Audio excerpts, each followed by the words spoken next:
We kick things off with a scene of despair and chaos as the monsters just decided to invade the world. People rallied together, fighting tooth and nail to protect what they loved, their home. Among these brave souls was our hero, Casselian Lawandian, who faced the threat with a fury worthy of an anime poster. Years passed with him piling up monsters and bodies without knowing what fear felt like. The blade in his hand was his only companion, until the day came when he had to take on Aaron's not-so-little brother. That dude was tough as nails. The battle was nothing short of brutal, but in the end, our hero showed who's boss and took that guy down. But like all good tragedies, in the aftermath of the fight, he also fell. However, fate, that sly trickster, had other plans. Lawandian's soul wandered through an endless void until it stumbled upon a human boy from a planet called Earth. The kid was named Su Dogan and looked like he was on the brink of death, clueless about how he got there. Before he made his final exit, he had one last request, but Lawandian cut him off, saying it wasn't the right time. Truth is, the guy just wanted to die in peace. He was fed up with life, having lost a ton of things, including his home and family. He failed in his last battle, but even so, Dogan, who wasn't too keen on living either, just wanted a better future for his family. It seemed like Lawandian finally got it and decided to listen to the kid's wish. With the excitement of a kid in a candy store, Ogum mustered up the courage to ask for his family to live in peace. And just like that, our protagonist accepted the role of protector for the kid's family and ended up on Earth, now in the body of a teen named Do-jun. He has the mission of infiltrating the Nansa Gate, which is ranked C. And that's not just for the fancy name. The gate's only open for registered heroes. Then comes the automatic scanner that starts beeping, demanding the ID that our hero clearly doesn't have. But not caring about any of that, he just barges into the protected area, setting off an alarm that screams about the supposed breach inside the place. He starts narrowing his focus, looking for monsters to punch. That's when he runs into the group of heroes. These guys were licensed and totally on a mission, thinking our dude had gotten lost. They offered to help since they were headed towards the exit. However, Doi just stayed quiet, throwing a weird vibe into the mix. Soon, even these heroes realized something was off. He was dressed casually and looked like a fish out of water among that crowd. Sure, it's true that nowadays people dress pretty chill, but what's the deal with that backpack he's carrying? From what they can tell, he looks like just another clueless guy who got ditched by his group. But what's up with that? Doi finally opens up, acknowledging the suspicion and saying he was there all alone. No heroes in sight. The heroes sigh, getting where he's coming from. They've seen plenty of people get hyped to be heroes after watching a few TV commercials, but that kind of motivation can end in disaster if you jump in recklessly. First, you gotta get certified as a hero. Then you have to go through some serious training. Not to mention that this gate is rank C for a reason, right? If you're just starting out, you might want to go for a rank F gate. You know? After Doi's lecture, he makes it clear he doesn't need anyone's advice, especially not from them. The heroes are taken aback by the kid's blunt and cold response. They were just trying to help, and now everyone's a bit pissed, but the leader tells them to cool it. He doesn't want help? Fine, let him be. He'll learn the hard way. The leader's confident that the kid will find out just how brutal this place can be, way different from what TV shows. So, Doi soon encounters a giant troll staring him down, ready for a snack. The monster lunges, but misses its target and ends up smashing the ground. Instead, he moves so fast that the troll didn't even see what hit it. So, with a devastating force, he brings his fist down and takes the orc's head clean off. It's like a scene straight out of Spider-Man, with this guy making a total mess of things. Now the monster's face down in the dirt, and here comes the good part, the loot. Baby. He grabs the sword the troll was carrying but doesn't stop there. He chucks the sword at another monster and pulls out a shiny gem that's actually a pretty crappy magical stone. So insignificant that he had never even thought about it before. But now that he's broke, he's got to pay attention to this stuff. Out of nowhere, more monsters show up, pissed off about seeing their buddy decapitated. One of them whips around and throws a rock so fast it blasts the head off one of the other monsters. The other two just keep charging like they're looking for a glorious death, and our hero is more than happy to help as he's causing chaos. Cut to those heroes crossing into monster territory. Their minds are still stuck on their run-in with the kid. The woman with orange hair looks worried about the dojo and is anxious about its future. The leader, on the other hand, thinks it's pretty unlikely. If he's an intruder, he'll be found by agents from Central Control pretty soon. Those agents are always rank B or higher, and this gate is just rank C. The chance of Jum getting in trouble here is almost zero, As long as our boy doesn't go charging in like a lunatic at the monsters, his chances of dying are pretty slim. He's almost sure that the arrogant kid must be shaking in his boots, just waiting for the agents to come and bail him out of the mess. Oh man. The story is basically the opposite of that, and our hero is the one literally making those punching bags tremble with fear. One punch and they're done, my friend. The dude is so fast they can't even touch him, let alone squish him. He shows up right behind one idiot and delivers a kick so hard it literally obliterates the guy's head. Dude, with all these losers on the ground, he grabs one of the swords and starts harvesting those sweet magical gems.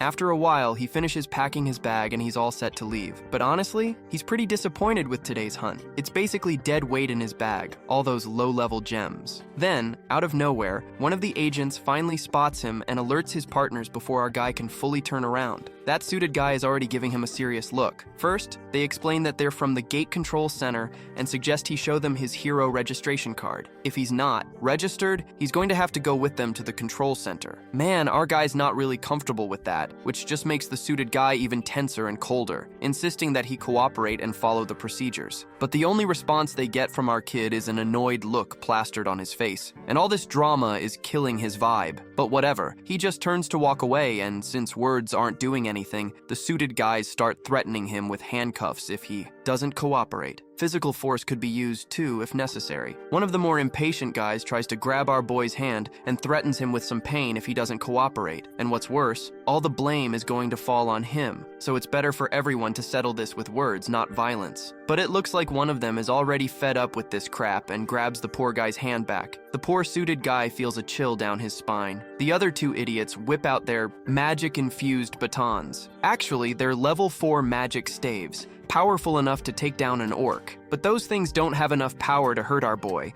so he twists the jerk's hand, making him cry like a little kid. Oh man. Then he gives them a final warning. They better scram now if they don't want to lose the last shred of dignity they have left. Eventually, those guys are fully pissed off, but they're going to have to retaliate with violence. They try everything to take a swing at our guy with their magic staves, but no one can. Our guy delivers a crushing blow right to some poor dude's back, then another one to his gut, and then he zeroes in on the guy in glasses. He's the last man standing. The last dude already senses trouble coming. He's tensing up. Then, out of nowhere, he disappears into thin air, making the poor guy freak out as he sees the guy literally vanish. Then, out of nowhere, he gets a sneaky punch right in the stomach. The dude stumbles backward in pain, looking like Dojo is done with. All this nonsense and the agents are being super annoying, so he starts considering registering as a hero because let's be real, as long as he avoids shady or illegal stuff, no one's gonna be hounding him. Then our guy asks about this thing called a rift, and that just completely confused us. Quick context on how the world works. So, there are all these passages that connect to another world filled with weird monsters. These things are scattered all over the place, like, it's insane. The precious stones they're mining from monster corpses turn into new energy sources, so you get it, right? They're super coveted. Every government-controlled passage is open to heroes, while the so-called gates, passages that the government doesn't control or that are closed, are known as rifts. Now back to our boy, who finds it ridiculously annoying that these suit guys follow him around, accusing him of trespassing. It doesn't matter which gate he goes through, the poor guy is just trying to explain that if an unregistered hero enters a gate without permission, the control center automatically gets notified. The agents just hanging out around there are dispatched right away. So as our hero is thinking about going into a rift, the agent makes it clear that these things aren't as easy to access as that gate. Breaking into a rift is going to come with serious consequences. 2-1 couldn't care less about this talk though. He grabs the poor guy by the face and tosses him aside like he's a bag of trash. And boom, saturation, the poor agent is regretting not calling for backup. This is way over his head.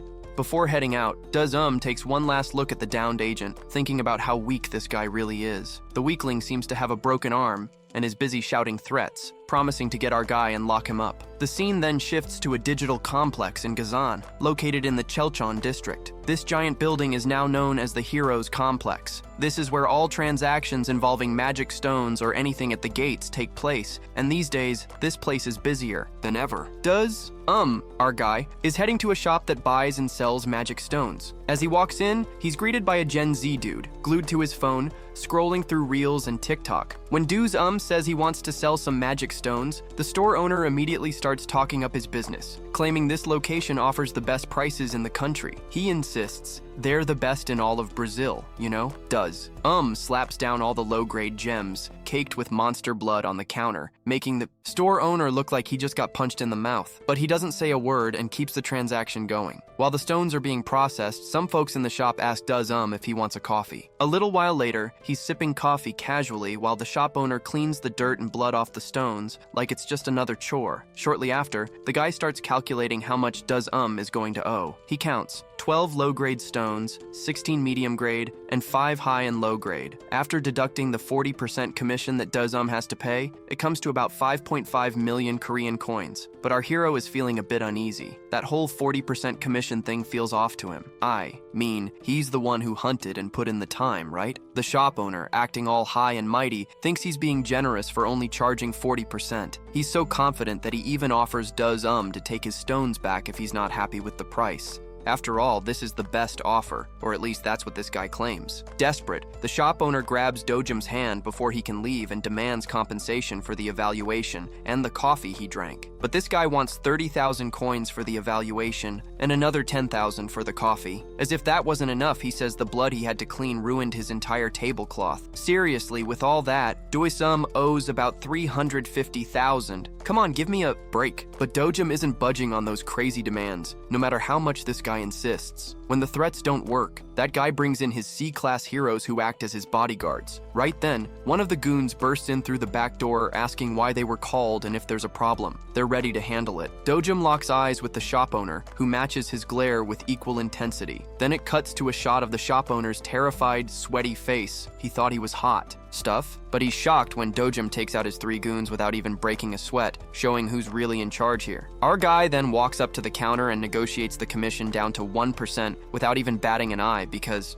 let's be real, when someone like Dois looks right into your soul, there's just no arguing. So with that, the deal is sealed. Dojum walks away with a fat stack of cash for the work he did, or rather, for the punches he threw outside. His grandma and sister are left in awe at the money. Grandma even doubts that Dojum's got real cash, but he quickly clears it up, saying the money came from a loan to a friend who started a cool business. But Grandma doesn't buy it. After all, this guy doesn't have many friends. Meanwhile, Doisum's sister is super excited about the wealth they just snagged. His brother, all affectionate, gives her a little pat and fuels her dreams of the luxurious life they're about to live, and the little girl jumps for joy, feeling rich as heck. Seeing her so happy, he feels like he's really fulfilling a promise he made one day. Remember what the guy who used to own this body said? He just wanted his grandma, half-sister, and young to be okay. That poor guy disappeared before Dojum could even say a word, and when he woke up, he realized he had become Dojum. Now, his mission was to make sure this little family lived safely and comfortably. To do that, he's thinking about buying a safer house in Korea, which is going to cost a whopping 110 billion. Making the money shouldn't be too hard, especially once he regains his original power. This world is pretty similar to the one he came from, the one that got blown up. The only major difference is that the creatures and gates here are way weaker than in the world he watched crumble. And for a guy who's been called the god of the sword, this place is just a sandbox. So far, he's only been fighting with about 10% of his original power. Suddenly, there's a knock at the door. The dude gets up and decides to answer it. When he opens the door, he faces 2 thugs outside. These guys are there to collect a debt, and Dojum owes 11,048,000. Looking closely, Dojum already knows these guys are loan sharks. Even if his debt was only 5 million, which was what he spent on Grandma's hospital bill, these creeps are charging outrageous interest, demanding 10 times the amount in no time at all. They already know he's making money from the gates, so they want him to cough up the cash since it's all documented. But the only payment these guys are getting is a punch, one that's going to shatter that big guy's jaw. That punch sends the thug flying, while his partner just stands there stunned at what he just witnessed. Then, 2-1 shoots a deadly look at the skinny guy, remembering that more than 9 million has already been paid. So,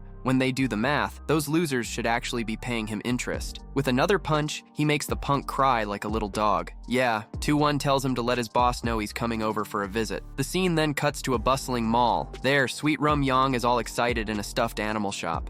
Dojin took her on a fantastic shopping spree. Today, she gets to pick whatever she wants, reminiscing about the original Dojun who brought her feelings back to life. The scene is beautiful, with Dojun treating Young with such care, even though she's his half-sister. He just wants to keep doing that, ensuring he pours all the love he can into this little girl. Finally, she picks out a stuffed animal she's been eyeing, a tiny, super cute bunny. She selects it carefully, trying not to be too extravagant. But of course, Dojin decides to get her a much bigger stuffed animal instead. He doesn't want her to hold back at all. It's her day, and she can choose whatever her heart desires without even thinking about the money. Then they indulge in some good food while enjoying their meal. An unfamiliar voice suddenly calls out our hero's name. It's a middle-aged woman, followed by a bunch of guards. This chubby woman seems to be another loudmouth who loves to take jabs at our guy, just like his mother who brought him into this world. Naturally, these sharp comments infuriate our hero more than anything, while the little girl is completely clueless about who this woman is, or why she's talking smack about her so casually. The woman quickly focuses her attention on the girl and asks her name. The girl introduces herself as LaRue Yang, which makes the woman realize she's Dojun's sister. Out of habit, she throws a jab at the girl's clothes, calling them messy, which really gets under our guy's skin. But for some reason, he's holding it together so far. This lady is shocked at how composed Dojin is keeping himself. Then, this girl decides to take it a step further. This piece of work has the audacity to ask the child what brothel means. That was the last straw. Dojin blows up and calls her an ugly woman belonging to the orc tribe. The woman's eyes go wide and her mind goes blank as she's caught off guard. Right now, we need to give a bit more background to understand why Dojo is only tolerating this woman up to a certain point. Wise Dojo was born as an illegitimate son and grew up in poverty. At the tender age of 7, his mother passed away, and he barely made it to his father's house. With his father marrying a new woman, he was shunned by everyone. The situation only got worse when his father's legitimate wife gave birth to a child, and both of them were completely ignored. Things got so bad that he was kicked out of the very house he lived in, so he ended up living with his half-sister at his grandmother's place. While our protagonist reflects, he feels pity for Duan, who had to endure all of this, and still tried to keep a smile on his face, as if there wasn't any pain in his life. But now he wants to change everything. It looks like this woman is his half-sister, which explains why he's been trying to hold back, but he can't take it anymore. He remembers how he shared a roof with this orc woman, who is just so disgusting. She's also really stupid, making brutal comments about how she's a failure and has an inferiority complex. That's the only reason he projects his insecurities onto others. Everyone at the mall is watching them as if they're the center of attention. The orc woman is totally annoyed and about to lose her mind, but then Duan's stepmother walks in. Seeing her mother, the orc woman rushes over to her like a whiny puppy, complaining that this boy has insulted her with words. But the mother gets irritated at the sight of her daughter whining and shoots her a cold look. Then she turns her attention to our boy and greets him with all the grace she can muster. She invites him back home to have a little fun, but Dojo knows full well that his stepmother is fake. After all, she's the one who caused the most misery and unrest. At 12 years old, the woman keeps reminding him of a bunch of things he never wanted to remember, triggering his PTSD.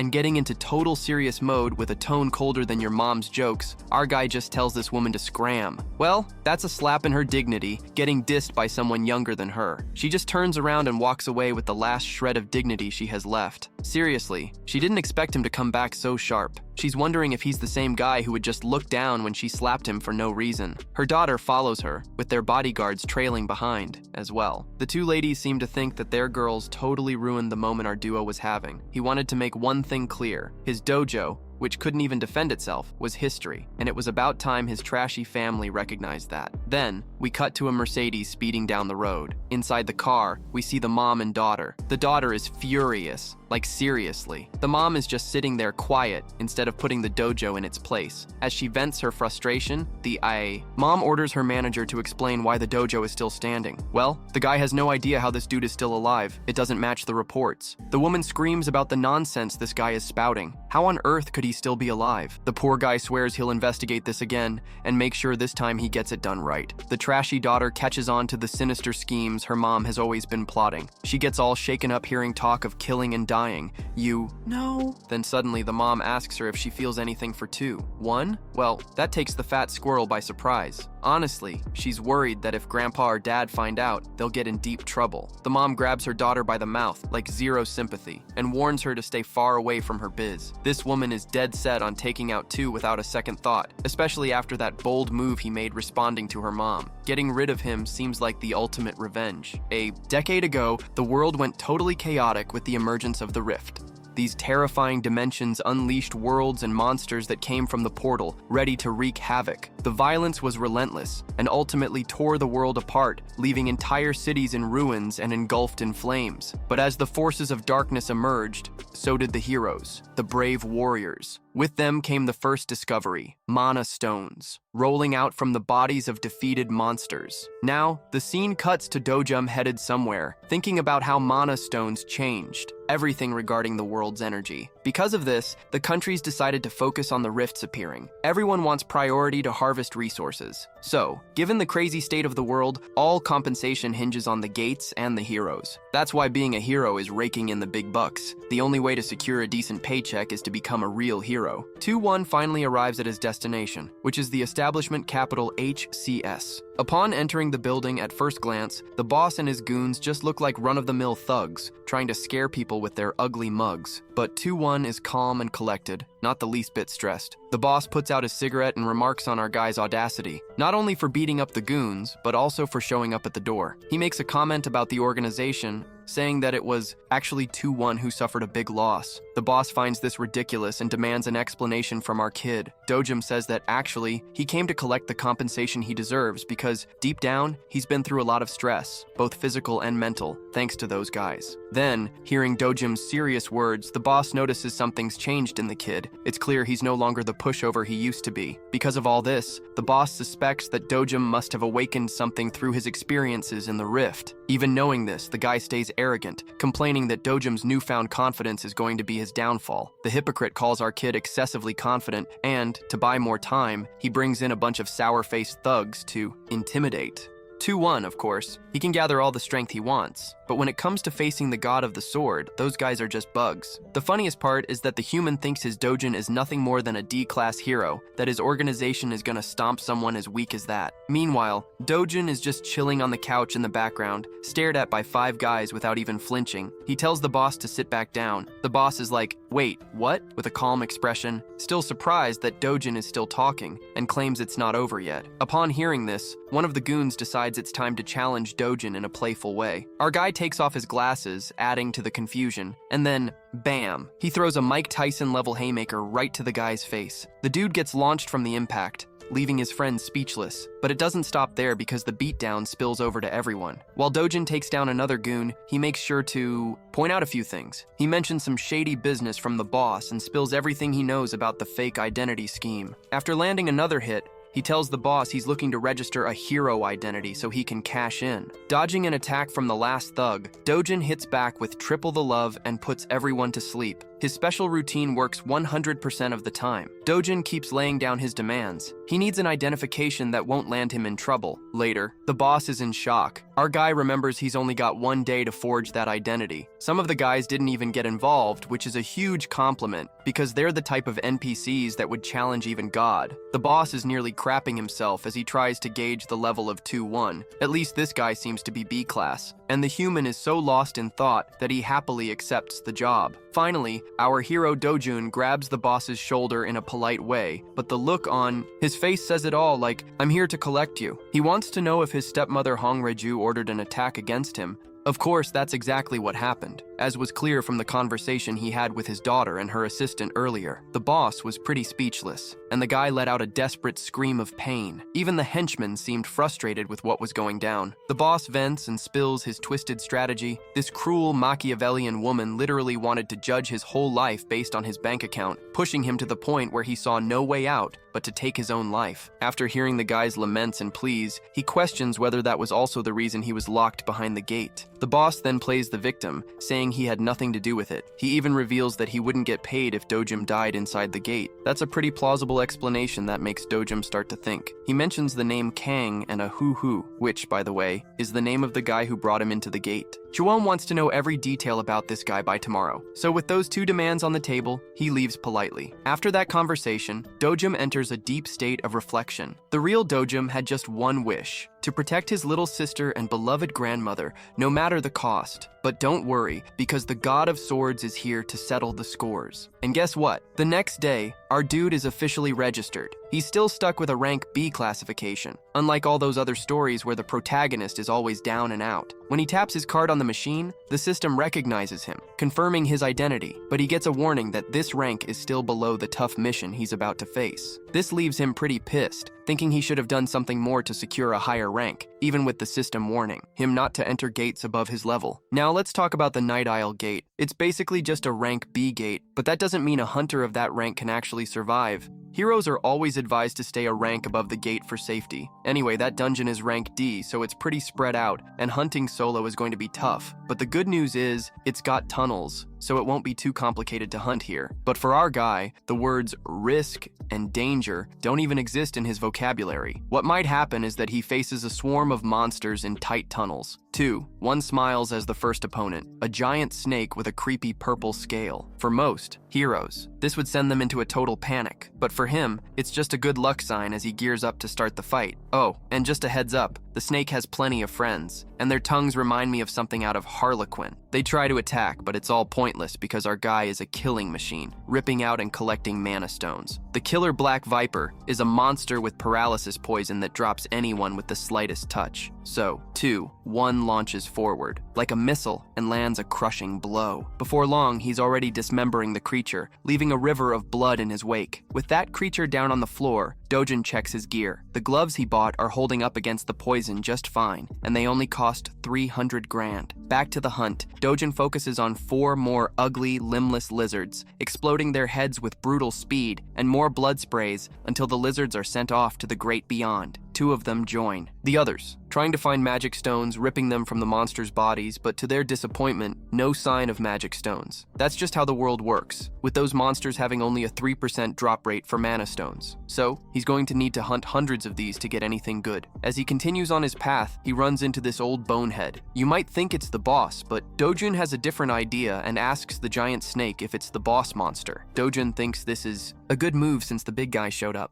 so you don't have to worry about getting lost anymore. Jumping into an all-out attack, he plans to wrap this up fast and head home, but then the unexpected happens. Even though he throws a brutal punch, it barely phases the creature at all. The human just got a tattoo on his forehead while in midair, and with no chance to dodge, the monster slams him into the wall with its tail. He ends up crashing to the ground, feeling like he just got zapped with the force of the boss monster. The creature shows off its venomous fangs and sways like it's ready for a feast. It tries to bite him, but luckily our hero dodges its attempt using the momentum from his evasive move. He counters with a powerful punch, hitting the creature's body and causing more cracks in its tough shell. After that second hit, one thing became clear to him. The boss monster has an incredibly resilient exterior, making this fight way tougher than against any other snakes he's taken down before. Its hide is so tough that he can't break through with a single strike. This flips the situation, forcing our hero to rethink his battle strategy. In his original strength, the sword god would wipe the floor with this beast, but suddenly, something catches his eye. It's the sword of the warrior who lost his life fighting the boss. And now you'll understand why he's called the sword god and not the fist god. Even though the weapon's pretty beat up from the battle, he grabs the sword, believing that a sword only shines as bright as its wielder. With this thought in mind, and the blade ready in hand, he charges at the monstrous serpent. That creature springs at him once more,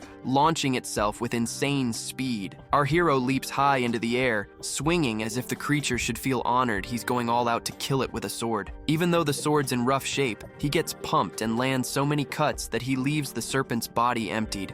The serious fight wraps up in a pretty hilarious way. The snake collapses while our hero's sword disintegrates. Good thing he took out the creature before it could pull any funny business with the dead boss monster. In a brilliant move, he rips out one of the creature's fangs, thinking it might come in handy for a short sword. He just needs to refine it. Considering that a reward for his journey, he heads for the exit. When he steps outside, it's a starry night. He ended up spending more time at the B rank gate than he expected, and given how everything turned out, it just fuels his determination to restore his power to its peak. Plus, he's glad his old buddies won't see him in this weak phase, because let's be real, right? That would be super cringe. After the hunt, he's planning to appraise and sell the magic stones he brought along, showing off his large stash. The shady receptionist treats him like trash, warning that the commission fee is 40%. Even the clueless guy catches on that something's off about that ridiculous fee. He grumbles, referring to himself as a regular guy. The receptionist pulls the same stunt as before and claims their rate is the lowest among all the traders at the gate center. The fee is at least 5%, no taxes. For the sly appraiser, that's a great deal since it gets the heroes a nice chunk of change. Noticing the guy's beaten up face, what's funny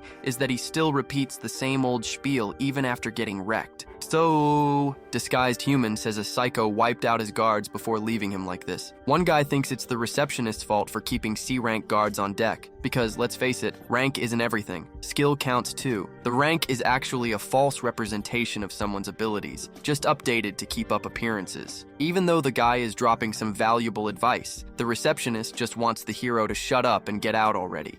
And that's exactly what he does. He offers to help the receptionist in case he needs anything. As he leaves, our guy walks right past the receptionist, looking colder than ice when he catches a glimpse of her. The receptionist feels a rush of fear. She points to two guys, one shouting that he's the psycho who made a mess, freaking out while trying to stare them down. Our hero is actually pretty impressed. He notices the receptionist's skinny frame compared to his height, but the fact that he just took down some guards has the receptionist on guard, asking if he's trouble. But one thing I like about this dude is he doesn't get offended over any silly stuff. He thinks Dojo is misusing his powers as a hero and letting himself be intimidated. Now and then, the receptionist is enjoying the scene, knowing this guy is a hardened hero with 7 years under his belt. If anything goes down here, this dude has plenty of connections he can call in, throwing the name of two without a second thought. Our hero turns around and just walks away, which only makes the receptionist feel insulted because it seems like the guy's being a jerk. Dois asks if the receptionist wants to get back at him. Seeing this, the veteran hero feels provoked. However, being the responsible hero he is, he knows it's not worth it to fight other heroes since it usually ends in deaths. Remembering that, he relaxes and turns his back, leaving the receptionist speechless. Dois turns to the evaluator and asks if he has any problems to sort out. Before the guy could respond, he throws a bag full of magic stones for him to evaluate in exchange for cash. These precious babies are all high-grade magic stones, raising the question of who this guy is in the receptionist's mind, calculating their worth to be around 150 million. At first glance, that seems like a lot, but for Dojo, it's pocket change for a day out hunting. He loses the cash, but the receptionist remembers the commission he needs to calculate first, which probably makes our hero look pretty spooked. So, with just a 1% fee on the small deal, our hero finally chills out and tells the guy to take it easy with the rest of the cash. But, meanwhile,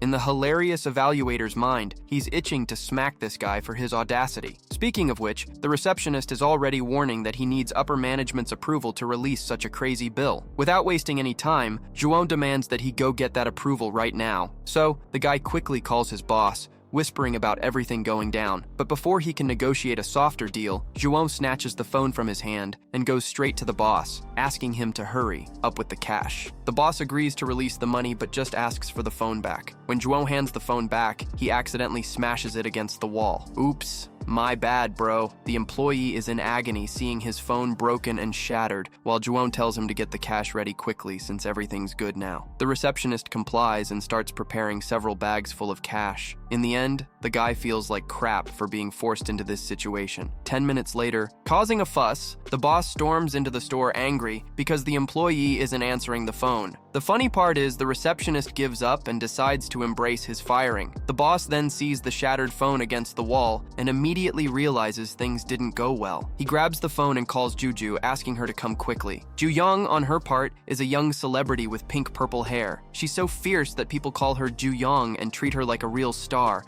Plus, she's rocking a super stylish look. When she arrives at the store, the receptionist is left speechless, and she greets him with a big smile. Seriously, there's a huge reason for all this hype around her. She's the 4th S-rank hero in the country. Man, that's unbelievable. Rumor has it that she's the boss's niece, but the real question is, what's this girl doing here? So, confirming the rumors, Young-hyung explains that he came at the uncle's request to look after our somewhat reckless hero. Curious about the whole situation, the elegant S-rank settles in and gets ready to hear what's going on. So, the scene cuts to our guy meditating in the sun, totally ripped. Sure, he spent the whole day hunting, but the rewards were a complete joke. With all that, he's worried about the future. First things first, he needs to reach a level where he can clear S-rank gates. Honestly, that means he's got to train to regain the strength he used to have. The biggest problem our guy is facing right now is that compared to the previous world, the mana here is low. That means even if he busts his butt, trying to gather mana, it's gonna take at least 3 years to get anywhere near his former power. He can aim for better gear for battles, but the catch is, any decent equipment costs a fortune, you know? So that's a no-go. Suddenly, he feels a chill as he senses someone really dangerous nearby. He grabs the little girl, a Yang, in the blink of an eye and yells for everyone to freak out inside the house. He slams the door shut while his grandma awkwardly asks what's going on. The place shakes, with a heavy tremor, making her shrink back and nervously ask if it's an earthquake. Even so, nothing is falling apart, but our hero realizes what's really happening. It's not just an earthquake. There's something way worse. That's when he feels a sharp, violent energy outside. A rift just opened up in his world, right above the house. Running, he tells his loved ones to stay inside because outside, things are critical. At full speed, he dives into the rift, and the last thing he hears are his grandma and sister screaming his name. Cut to the Hero Association, where everyone is already on high alert because of the rift emergency. As for Mappo, this pops up 63 days after the last emergency. So, seeing the White Lion Guild closer to Mappo, the manager wants the team to contact the guild and warn the heroes in the area to deal with the situation. After taking a closer look at the location of the rift, he realizes it opened right above a residential house. That's a serious, situation for them, because if a civilian gets caught in the rift, it's pretty much a death sentence, not to mention the rift isn't going to let anyone else in, and if the people inside die in 10 days, they're sending a wave of monsters that will wreak havoc and destruction in the area. The monster wave will be so uncontrollable that the place will be completely unsafe. The manager is curious about who the crazy person was that went into the rift, and they soon find out it was their dojo's resident. According to his grandmother, he jumped into the rift to protect his family, so with that info, everyone kind of thinks he's not really a hero. This complicates things a lot because the chances of a civilian making it back from the rift are almost non-existent. People are panicking but also feel helpless since there's nothing they can do. Then it cuts to the stepmom of Duajon, totally furious when she hears about his new awakening. She can hardly believe it. Her assistant reports that even without being registered in the Hero Association, they came to check on him and confirmed he's an awakened from the last incident at the gate. That frustrates her because Kang-chi was supposed to finish the job, but instead, he just made the target stronger. Going completely off the rails, she slams her hand on the table, asking why the hell. They couldn't just kill this guy. Her anger only builds when she finds out they also got paid for the botched job. Filled with frustration, she starts yelling at the manager, sending a direct message to Kang Shirohu, and warns that if he doesn't take care of Dojum personally, he's going to have to deal with him and pay 10 times what he owes. Her assistant suggests they might not even need him anymore since they discovered a new rift right above Dojum's house. After confirming that Dojum jumped into the rift, it's clear his mission's over. Then, Hong Riju even smiles at the news. Finally, a bit of peace for her, but I don't think so. She relaxes, and for the first time, she looks normal. Now, she tells her assistant to assess the situation until more information comes in. Meanwhile, our hero has just landed in the rift dimension and finds himself in a forest, the same one where he used to be happy in his youth. The Patir forest looks just the way he remembers it, right down to the smallest details. The mana inside still carries that familiar weight. He walks along the path with a smile as he reconnects with the colossal tree of the world. This tree is pure mana and divine essence. It's the core of the world's stability. It was right here that the old world began to collapse, when it was burned to the ground, throwing everything into chaos. But here, in the rift dimension, the tree stands tall and perfect, just like he remembers. Even without knowing exactly why,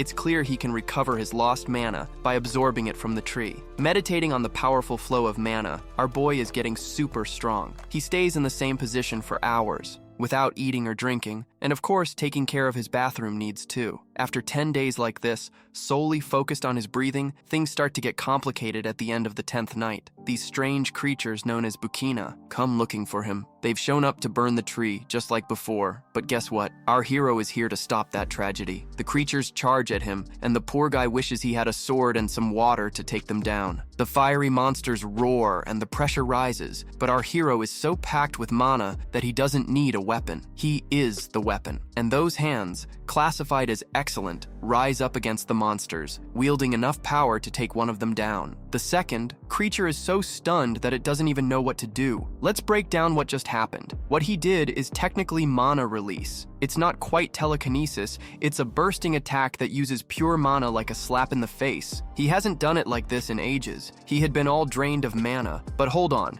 the mouthy creatures aren't done yet. They launch a counterattack, firing energy blasts. The explosions come rushing at our warrior, who seems like the strongest guy in the world, and his mana is so potent that it shields him from any damage. Full of mana, he charges at the creatures.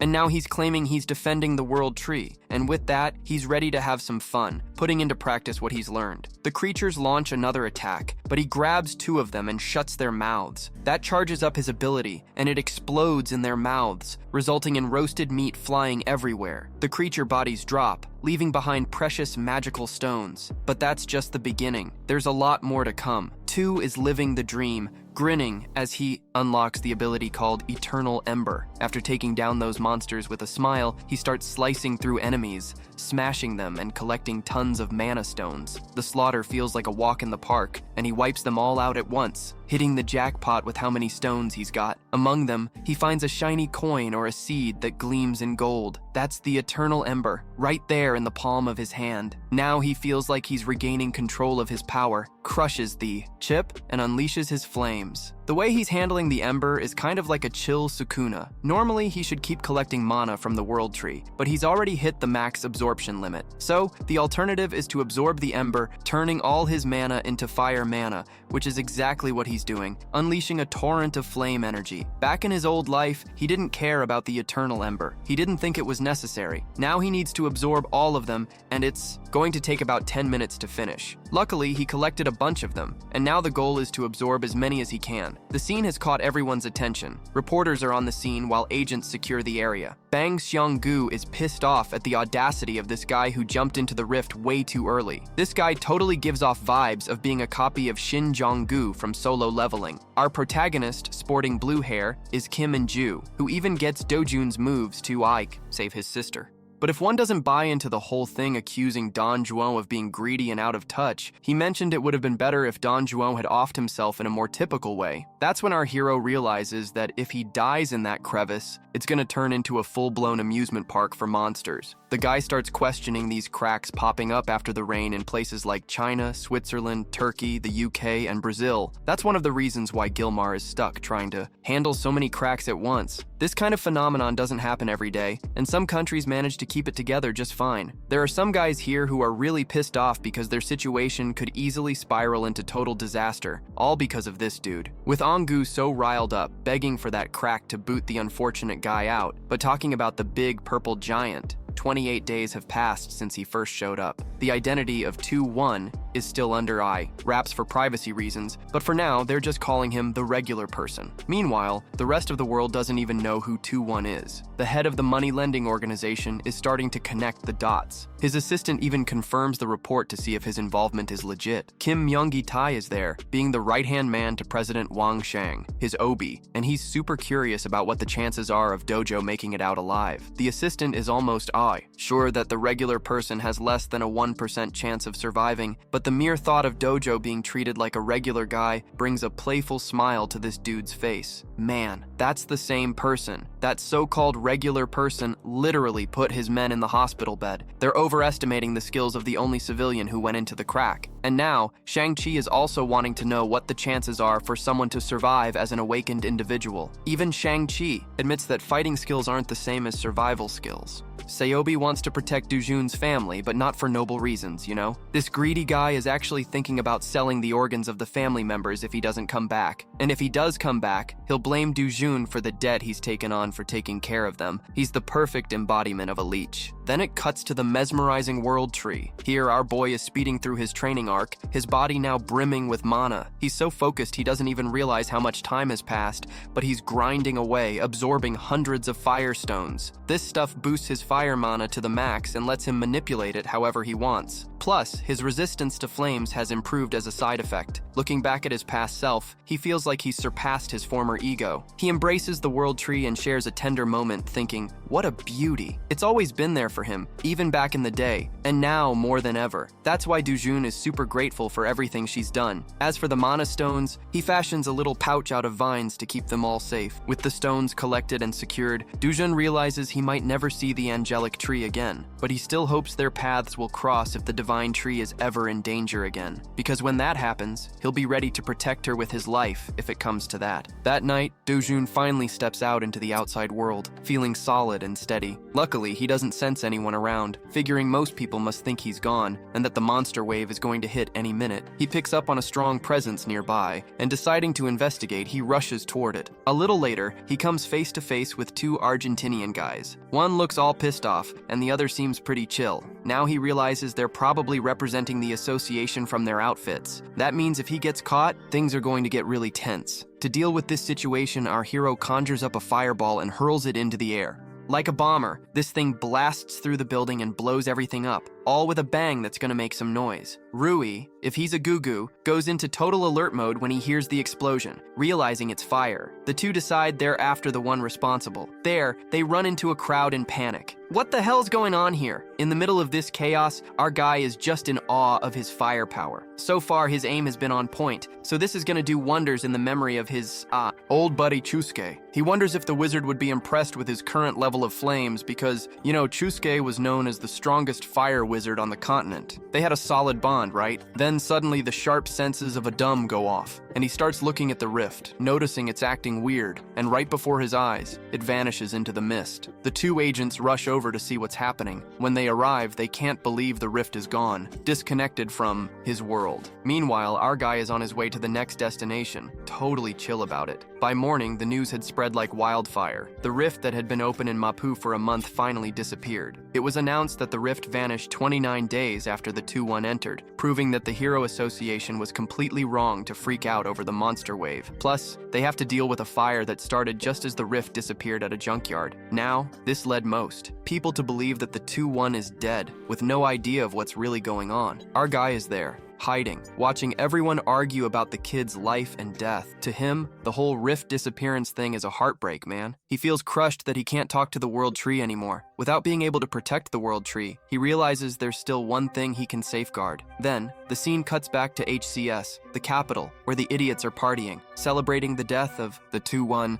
Thinking he could easily get rid of his grandmother and sister, Bloodsucker is the kind of guy who squeezes people dry until there's nothing left. This bastard was back there talking about how they should let the little sister grow up to use her in different ways while they just keep talking nonsense. A familiar voice chimes in asking to speak to the boss. The scene cuts, and we see Bloodsucker there, singing and happy, thinking that 2-1 is finally gone for good. His assistant is reviewing the next day's schedule, and it looks like he's free most of the time, except for one lunch appointment. Hearing this, he beams, because he knows he's going to party at a nightclub under Madame Kang's watch that night. But then, he walks into the building. As he climbs the stairs, he realizes his men are being tossed around like toys. My dude, his blood is splattered everywhere, and this is all because of someone he thought was dead. Our guy throws that loser to the ground and tells Bloodsucker to crawl back like a dog. This sinister order sends shivers down the company president's spine. Our hero steps up like a true leader, taking his place in the chair. He repeats the command to the clueless Shang, who's still grasping the seriousness of the situation. Without hesitation, he starts crawling, relentless as ever. Dujum tells him to bark, because he deserves to be treated like an animal, right? The command is so intense that Shang Seobi starts crying from humiliation. It only takes him a second to manage a bark, but our guy isn't anywhere near satisfied. He personally makes sure this bastard will bark several times for everyone to hear. The president is being reduced to less than human, just like how he treated others. Juon points out that channels like him only pretend to be obedient until they find a chance to stab you in the back. Bloodsucker, begging, is trying to set the stage to be a loyal dog if necessary, but 2-1 is already fed up and slaps the bastard hard across the face. This force is enough to leave this guy gasping for air and spitting blood. The assistant watches everything unfold until he's called in. Then 2 people name him the new head of the company, suggesting that this kid should stop bowing down to a jerk like Changi Subi. Knowing these fools are ready to stab someone in the back, he orders the assistant to take out Changi Subi however he wants, giving him full freedom. Of course, that's too heavy a task for a decent little errand boy. He apologizes, saying the leader has a lot of connections, so things could get messy if he's the new boss instead of Changi Subi. On his behalf, the president begs Dojum to give the guy another shot, but Dojum isn't having any of that. He suggests wrapping Changi Shelby's body in a barrel and disposing of all the evidence by tossing it in the ocean. Then, seeing that the bosses aren't willing to comply, our hero changes tactics. Crazy One threatens the whole team, saying he'll toss them all outside like monster food. Even then, just bringing that up makes them plead for their lives. He promises he'll never betray them again and that he'll always serve Dojum. This gets our hero thinking. He could easily smack Changi Shelby and end this, but something in him has changed. Realizing this, Dojum sees he's softer than his past self, relentless. So this time, he agrees to reach out to the guy. I just know Changi Sobi is about to be in deep trouble, praying he doesn't piss off Dojum. Again, he shakes the hero's hand, promising unconditional service from now on. But hold on, something's off. Why is his hand on fire, smoking and burning? Yeah, even though Crazy One has calmed down a bit, he's still ruthless. Man, looking into this guy's eyes, he reminds the scumbag that this is his last chance. Then, Dojum rips off his hand, leaving it as a charred mess. After that meeting, he walks out, completely ignoring the president's screams of pain, and leaves a final warning. If any of them cross his family again, he'll personally make sure they meet the afterlife one way or another.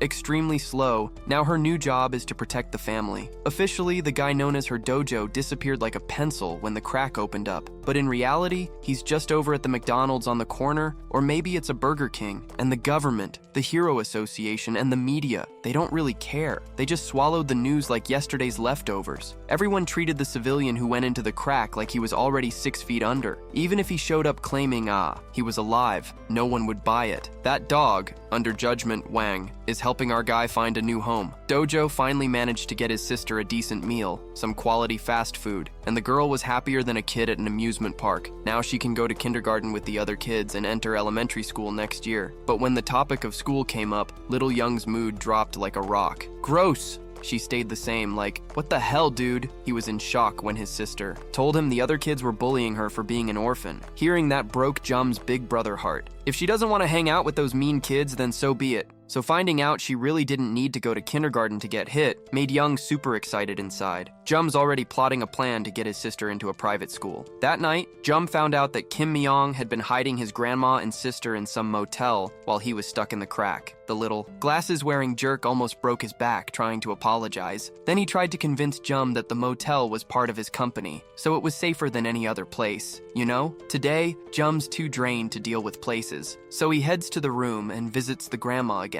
Little Ryun jumped on him like a bear, and Grandma held his hand, just happy to see her grandson back alive. At first, the tough warrior was a bit dazed, but when he felt the warmth of family, he accepted the love. With a smile, the little one and Ryun are loving McDonald's. So the family's been devouring tons of fast food over there. Today, he was asking about his brother's super tough gig as a hero. When he asked if he liked being a hero, Young casually responded that it's not all that great for heroes to be strong and stylish because they live in constant danger, facing horrifying monsters. Sometimes they even end up dying. The little girl and her brother just want him to stick around with their grandma and her for a long while. The brother is so used to his daily routine that having someone worry about him is totally new. Back in the cruel past, he was the last human standing. He fought against monsters and creatures that were straight out of his wildest dreams, and along the way, he lost a lot. Now, with a second chance in a different world, something worth fighting for has popped up next to him. Feelings he thought he'd forgotten are coming back to life. In this world, who knows, maybe he can finally find happiness, or at least he can live a quiet life filled with love. While he's feeling all warm and fuzzy inside, the Hero Association of Korea is like a pressure cooker, about to blow. The big boss of the Korean Hero Association is super stressed about the latest rift situation. Their best guys went out to investigate, but didn't find anything new. Feeling iffy about the state of the territory is leaving the boss pretty confused. Isn't it crazy to think that the rift that disappeared could pop back up at any moment? His assistant is trying to nod along with his thoughts. He's worried about uncertainties, but at least he thinks no one got hurt. Tai Wang is like one of the 100 most respected and brave heroes in the world. If he wanted to, he could get elected with the highest number of votes in history for president, but thankfully, he's not interested in leading the nation or being rich. What he really wants is the safety of the people. In other words, this guy is the real deal. Even if it takes time, he wants the investigation to dig deeper, covering the entire area around the rift. The residents there have already agreed to sell their properties to the association,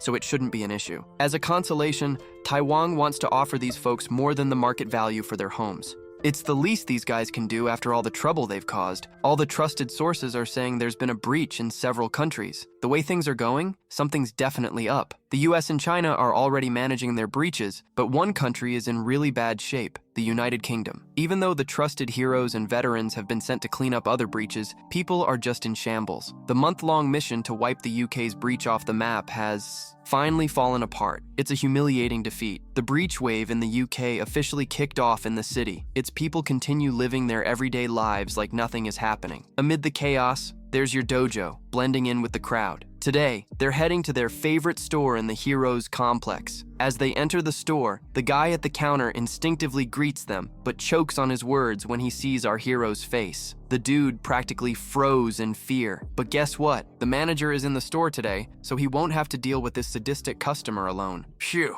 The manager, who was casually reading a newspaper, suddenly closed it and started to pay attention. He already knew this guy was the same one who had been pushing him to buy some really bad quality crystals. The one, too, with a nonchalant attitude, took off their backpack and dumped everything on the floor. Actually, it's probably good the manager is here to help speed up the sale of those magical crystals. The manager continued waiting for the other batch of poor quality crystals to scatter across the floor. How clever. He definitely wasn't interested in such a small deal, right? What he really wanted was something much grander. On the flip side, the 1-2 isn't a fan of being sent away. The manager, like any reasonable human being, can't allow that. Just accepting a 1% cut would be way better if the kid would just leave. My dude, the 1-2, declared that refusing to do business with him would be a mistake. Just wait. The manager would regret it, but in his typical disdainful manner, he kept telling the kid to leave. Get out! Without even glancing at the bag. That was the last warning he was going to give. Before things went completely south in response to that hostility, Dojong kicked the backpack down, spilling everything inside it. The two of them, being experienced crystal traders, immediately recognized the properties of those rocks. Honestly, that bag was packed with magical hero crystals and a pair of scissors worth way more than you'd imagine. This sly guy had an inkling that those beauties were quite valuable. He knew he had premium material on his hands. Check this out. The hero's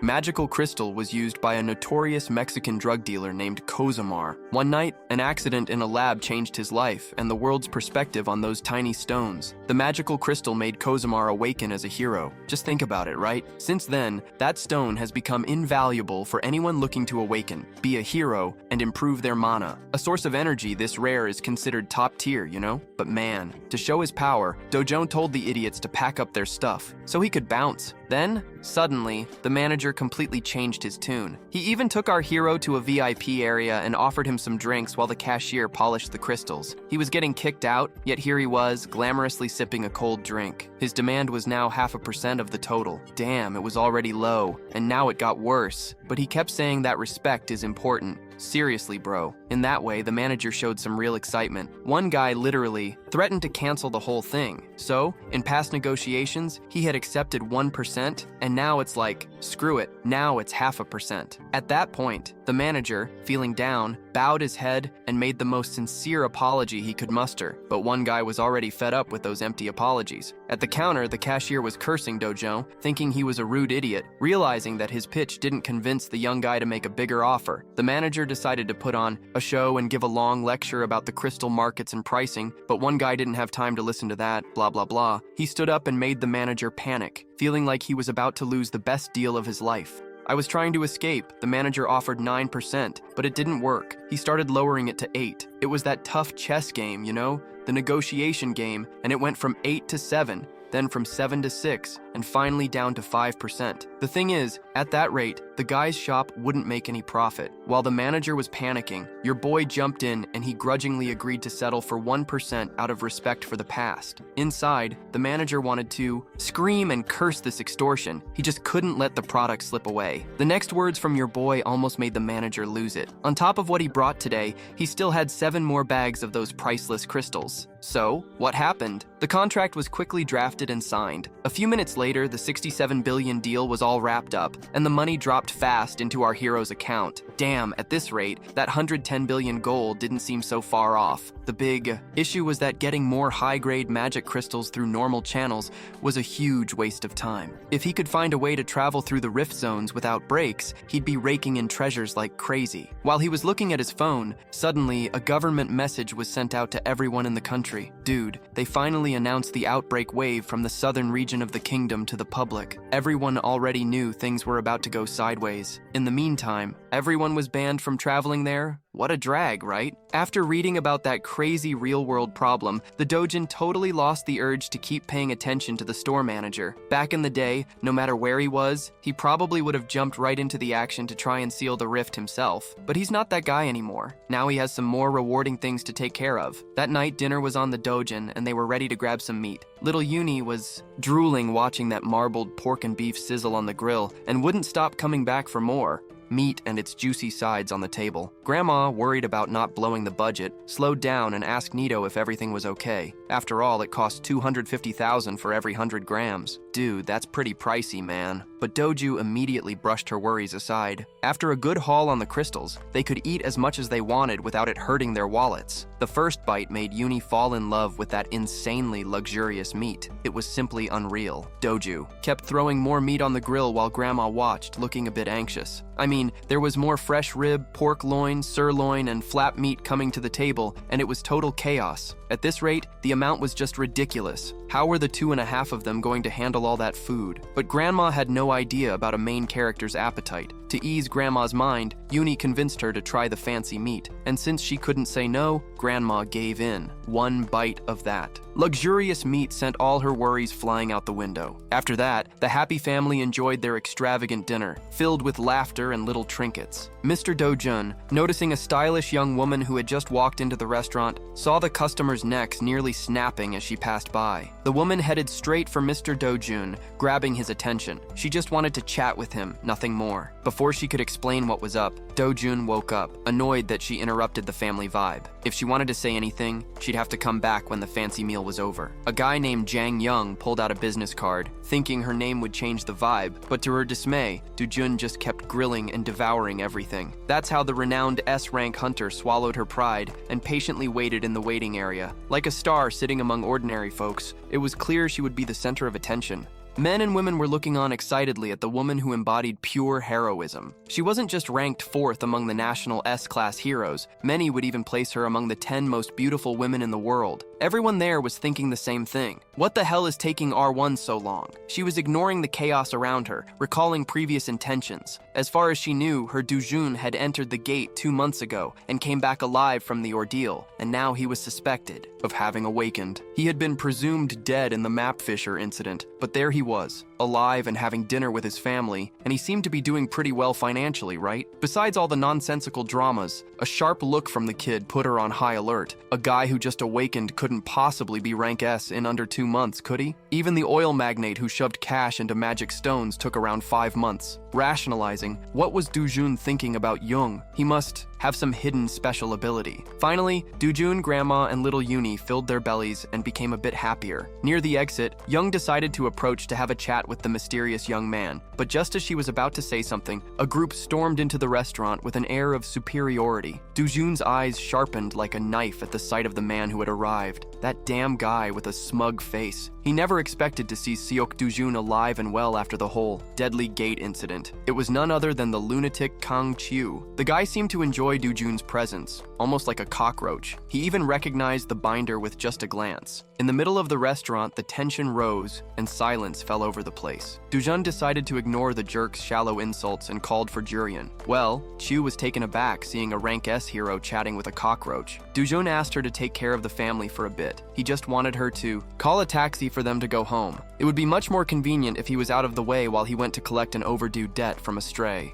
And he reassured Grandma and the little girl that everything was going to be just fine. She waved goodbye to them, but her worry was pretty clear. June stood there awkwardly while the taxi drove off. As soon as they left the restaurant, a loud slap echoed inside, with the family off the scene. He could finally drop the nice guy act. He moved so fast that, the guy didn't even see it coming. All the dude felt was a stinging pain in his cheek. Embarrassed by such a humiliating hit, he clenched his teeth and charged back to retaliate. One of the waitresses screamed, trying to break up the fight. She feared the desserts would end up wrecking the entire restaurant if this escalated, but what sounded like a reasonable request was met with aggression. Luckily, she didn't get hurt too badly. A calm guy told everyone to leave and clear the room for their safety, but the main character knows. Chiu, he's easy to provoke, right? That dude is a big idiot who can't even throw decent jabs. What a joke, right? Because of that, he ended up getting another surprise beating. And well, a punch right in the face. Damn, that guy was shocked. Kangye Chu is that bastard who locked up Dojum's original Sky and sent him packing,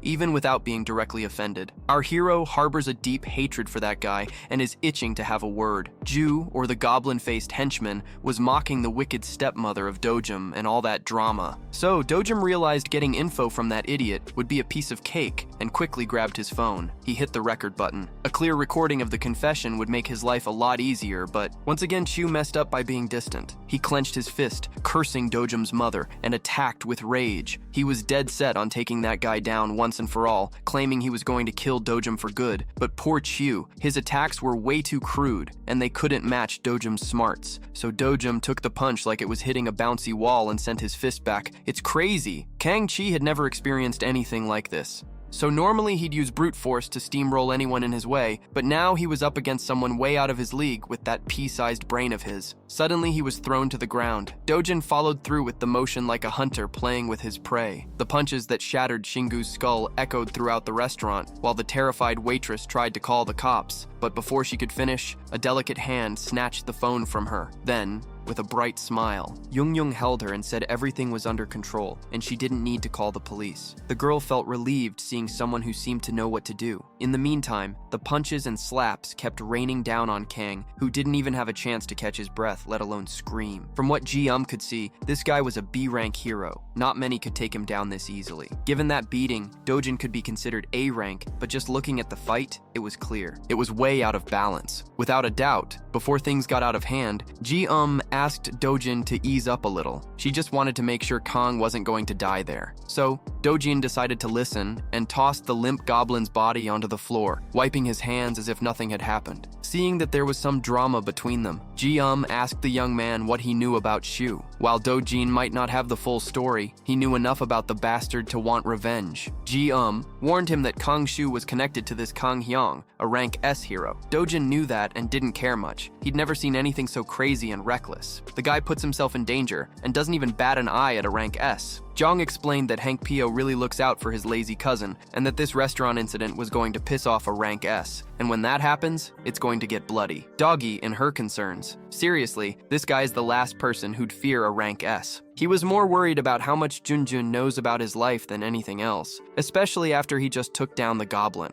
The anger flared up as he went after the S rank, and the young woman stared back firmly. It's a Young, not some pushover. A simple glance won't shake her. Changing the subject, she apologized for barging in and showed him her schedule. Her uncle had asked her to come and have a chat with him. Once she learned about the magical crystal stash he had sold, she wanted the rest. She was ready to buy everything he had at any price. Dojin warned it wouldn't be cheap, right? That guy has a ton of, treasure stashed away. She was confident the goods from an S rank were beyond anyone's wildest dreams. If he took care of it, he wouldn't oppose selling that info. There's just one condition for negotiation. Nothing crazy, just a little favor since it's someone as famous as Haeyong. Then the scene cuts to another part of the city, where the sound of bottles smashing and fights breaking out can be heard. The wicked stepmother started screaming upon hearing news about the son she thought was dead. People were losing their minds. She was convinced the kid was a goner, but now she's hearing that Dujun survived like some kind of cockroach. Look at that bald guy. He's going down for sure. Is there even a boss like that? It must be a joke. You can't blame this guy since they don't have much info. Even the Heroes Association believed Lodogim was dead. The stepmother wants action, not excuses. She wants him to do something. And to make matters worse, she got news about the meerkat that Kangxi took from Dujun. Now it's safe to say that Dujun knows exactly who tried to kill him. Hearing that she could be complicated, the wicked stepmother swallowed hard and nearly trembled in fear. But you better believe she's not afraid of two. What has her more worried is how things will play out when her husband or father finds out about her dealings. She could cover it all up, but man, if the media catches wind of this,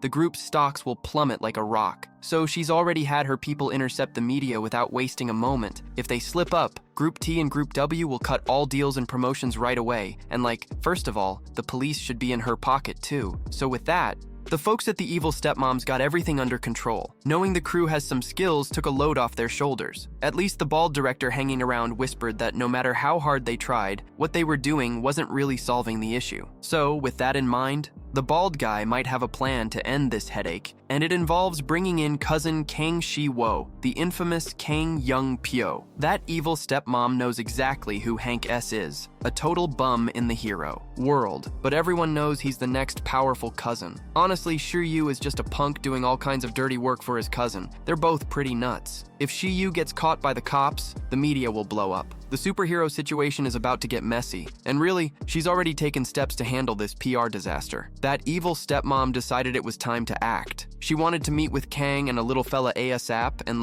that Hang Chang sub from HCS Capital is allied with the enemy. The bastard is taking care of Dojum's family now, which is why the stepmom needs a prosecutor on the phone in a minute. Anyone who jumps ship has to pay the price. The next day, the focus shifts, and we see the hero group entering one of Korea's 37 rift zones. Out of those, 5 are being turned into safe gates. The rest can only be invaded by heroes part of associations with plans. Today, our heroine and a junk are leading the team solo with her rank S. She has almost unlimited access to any gate. So amid this crew of heroes with cool weapons, there's a young guy in a worn-out hoodie. Juninho picked the Cleon Guild of Young and Inju, rank A, as a temporary team for the hunt. Being part of a rank S hunt is super rare, so everyone's in shock. Juninho casually said he just wanted to have some fun and stretch his muscles, but honestly, he set up the whole situation to give that young guy back there a chance. A cleaner opening at the gate until 2-1 hit the right price to sell the rest of the magic crystals. That way, he could get into the restricted zone, and the crazy guy just wants to make some cash hunting in sketchier areas. It's true these rift zones are packed with treasures, but heading into one of those without fear is just plain madness. But for her, it didn't matter. She just needed to get her hands on those magic crystals. After a few minutes of trudging through a dark tunnel, the WAB group finally emerged into an area full of trees. Inju, unable to contain her curiosity, started bugging Jironyu, asking who the young guy following them was. The river introduced the little doggo as someone she knew, but nobody bought that excuse. And Injun even suggested he might be Queen Jujum's boyfriend. Tired of all the chit-chat, she dropped half the truth and confessed she was there because he owed her a serious favor. It's not every day that an S-rank hero owes someone a favor. While everyone was chatting it up, a massive shadow covered the sky. Everyone turned to look up, and there it was, the Beast. Being a guild that ranks the heroes of Cleon, they rushed to draw their weapons and quickly take their positions. The first encounter was nothing less than the feared cockatrice. As the invasion experience kicked in, Joel took charge and started giving orders. Jinju and Dorawan held the defense, while Sungu aimed for its legs. But before they could finish organizing everything, a figure soared through the air with a leap that would make anyone jealous. He went straight for the flying creature, ignoring any strategy and launching into a direct confrontation with the cockatrice. The heroes of Cleon were left speechless. They'd never seen anyone so bold. He began charging energy in his fist, gearing up to deliver the first blow, while the guild master was feeling nauseous from the bad luck. The tension was thick and uneasy. They had just entered the gate and already faced a troublesome enemy. Before the group could get their act together, Jum had already tossed his bag onto the ground. While Jun was still counting the papers, he was shooting through the air like a rocket. He was a real speed demon. Then, with a leap, he took the aerial advantage against that bird up in the clouds. He owned the field like a boss. His fiery energy was thick and blazing like a furnace. My dude, that giant bird didn't stand a chance to react or block the upcoming attack. By the time it realized what was happening, it was already catching a direct punch right to the beak. And just like that, the bird hit the ground. 2-1 landed right in front of the crowd, and guess what? I'm not exaggerating. The cockatrice, on the other hand, was on the verge of death, with a visible fist mark on its face. The Grilda crew from Kion just couldn't believe the power of his S-rank technique. They were about to witness something insane that would leave everyone in shock. 2-1, without mercy, lifted his leg and started stomping the bird, turning it into a real meat mush. Yeah, it sounds dramatic, but taking down a cockatrice takes some serious strength. With every stomp and kick, the sound of skulls crunching and blood splattering left the group in total disbelief, like, "Whoa, dude!" And now, they all were more than curious to find out who this guy was. Honestly, Jarila wasn't quite sure what to think. The one thing she knew was that her Dojin was a human with some serious strength. People say he's strong. It's like saying he's a freaking elf, right? There are only a handful of heroes who can pull off what Dojin just did. Killing the cockatrice with one hit, that's no small feat. Ju, on the other hand, wasn't sold on it. She mentioned her sister, that woman who's in the elite ranks of exceptional heroes. Still, Ju couldn't shake off the thought that they had some crazy, powerful guy among them. She just sat back, watching it all unfold and admiring what was happening. Jurian noticed the absurd power and determination of the kid, her curiosity growing. She turned to Inju, switching plans on the fly. For now, she wanted to head to the center of Kondojim, leaving the rest of the group hanging back on the outskirts.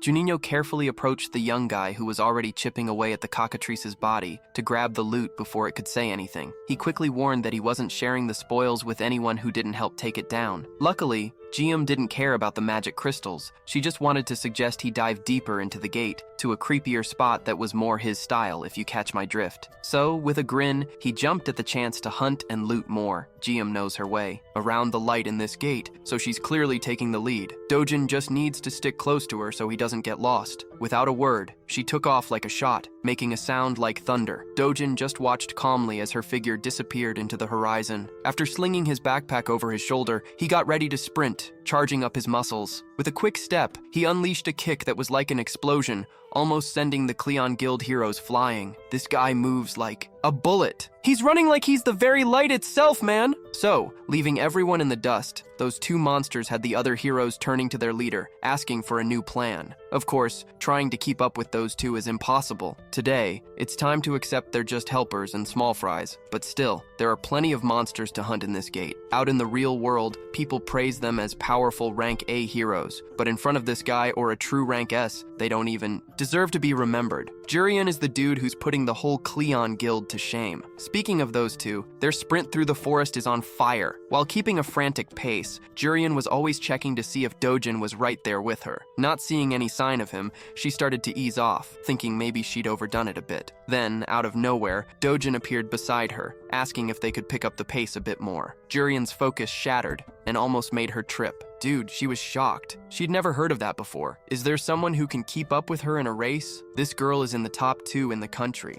But when Dojin makes his move, she really needs to check that list. No doubt about it, because he's leaving her in the dust, man. Then, a few moments later, he stopped and started teasing her, matching her speed while the burst of energy tried to catch its breath. He looked ahead. In front of them, a colossal mountain range reached up to the sky. When he asked what was so special about that place, Joaninha got serious. That spot is the lair of the boss monster Tirp, the Casiriano. Look, the Casiriano is a 20-meter monster, and you definitely don't want to think about taking that thing down. Normally, you need at least 3 rank S heroes who know what they're doing to stand a chance against that beast. Otogen knows that this guy, the Casiriano, can drop a magical crystal of unimaginable grade, a treasure below the highest level there is. He's not about to let that chance slip away. Of course, Jurium is totally against this crazy idea, but look, Dojin is going to face that bastard whether she's with him or not. Jurin watched as he bravely moved forward, wanting to scale the mountains to take down that beast. She felt she had no choice but to follow this living madness. So something really dark was waiting for that duo inside the boss monster's lair, with insane confidence to take down a creature that could wipe out 3 rank S heroes in a fight. That shook that young girl. And you know what's crazier? When she gets there, she runs into the same creature, the Cassiriano, already dead on the ground. Wow, the fight was over, and she had no clue what had gone down. Our guy, almost casually, pulls his knife from the beast's corpse, leaving her completely speechless. The creature he just took out isn't just any monster, and she mentions a hero known as Parque Raleigh, who's famous for hunting monsters like the Cassirianos. Even though he's also rank S, during his first hunt for the Cassiriano, he had to bring at least 30 rank A heroes with him. Dude, even with all that preparation, the rank A heroes couldn't do anything and got wiped out trying.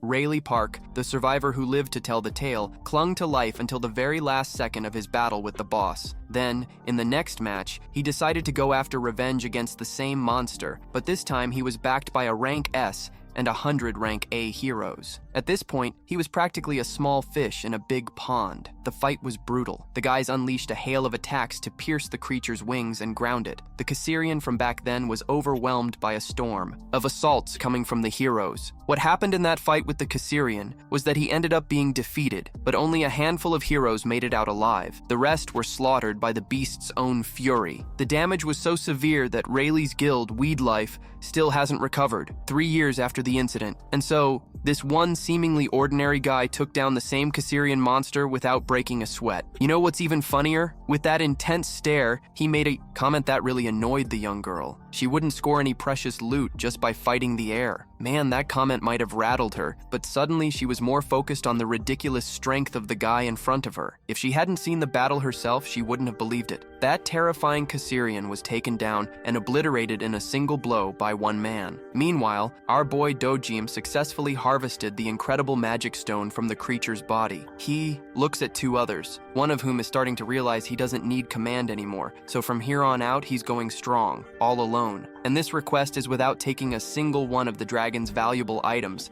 like claws and teeth. He doesn't even pay attention to that stuff, clearly turning his back on her. He left the ranked player totally stunned. Instead, he prefers to focus his energy on collecting monster crystals. He even lets her keep all those valuable items as payment for herself. He looked at the creature and concluded he didn't need anything from that beast either. It's already night, and the rest of the group is in shock, unable to believe this guy managed to collect 3.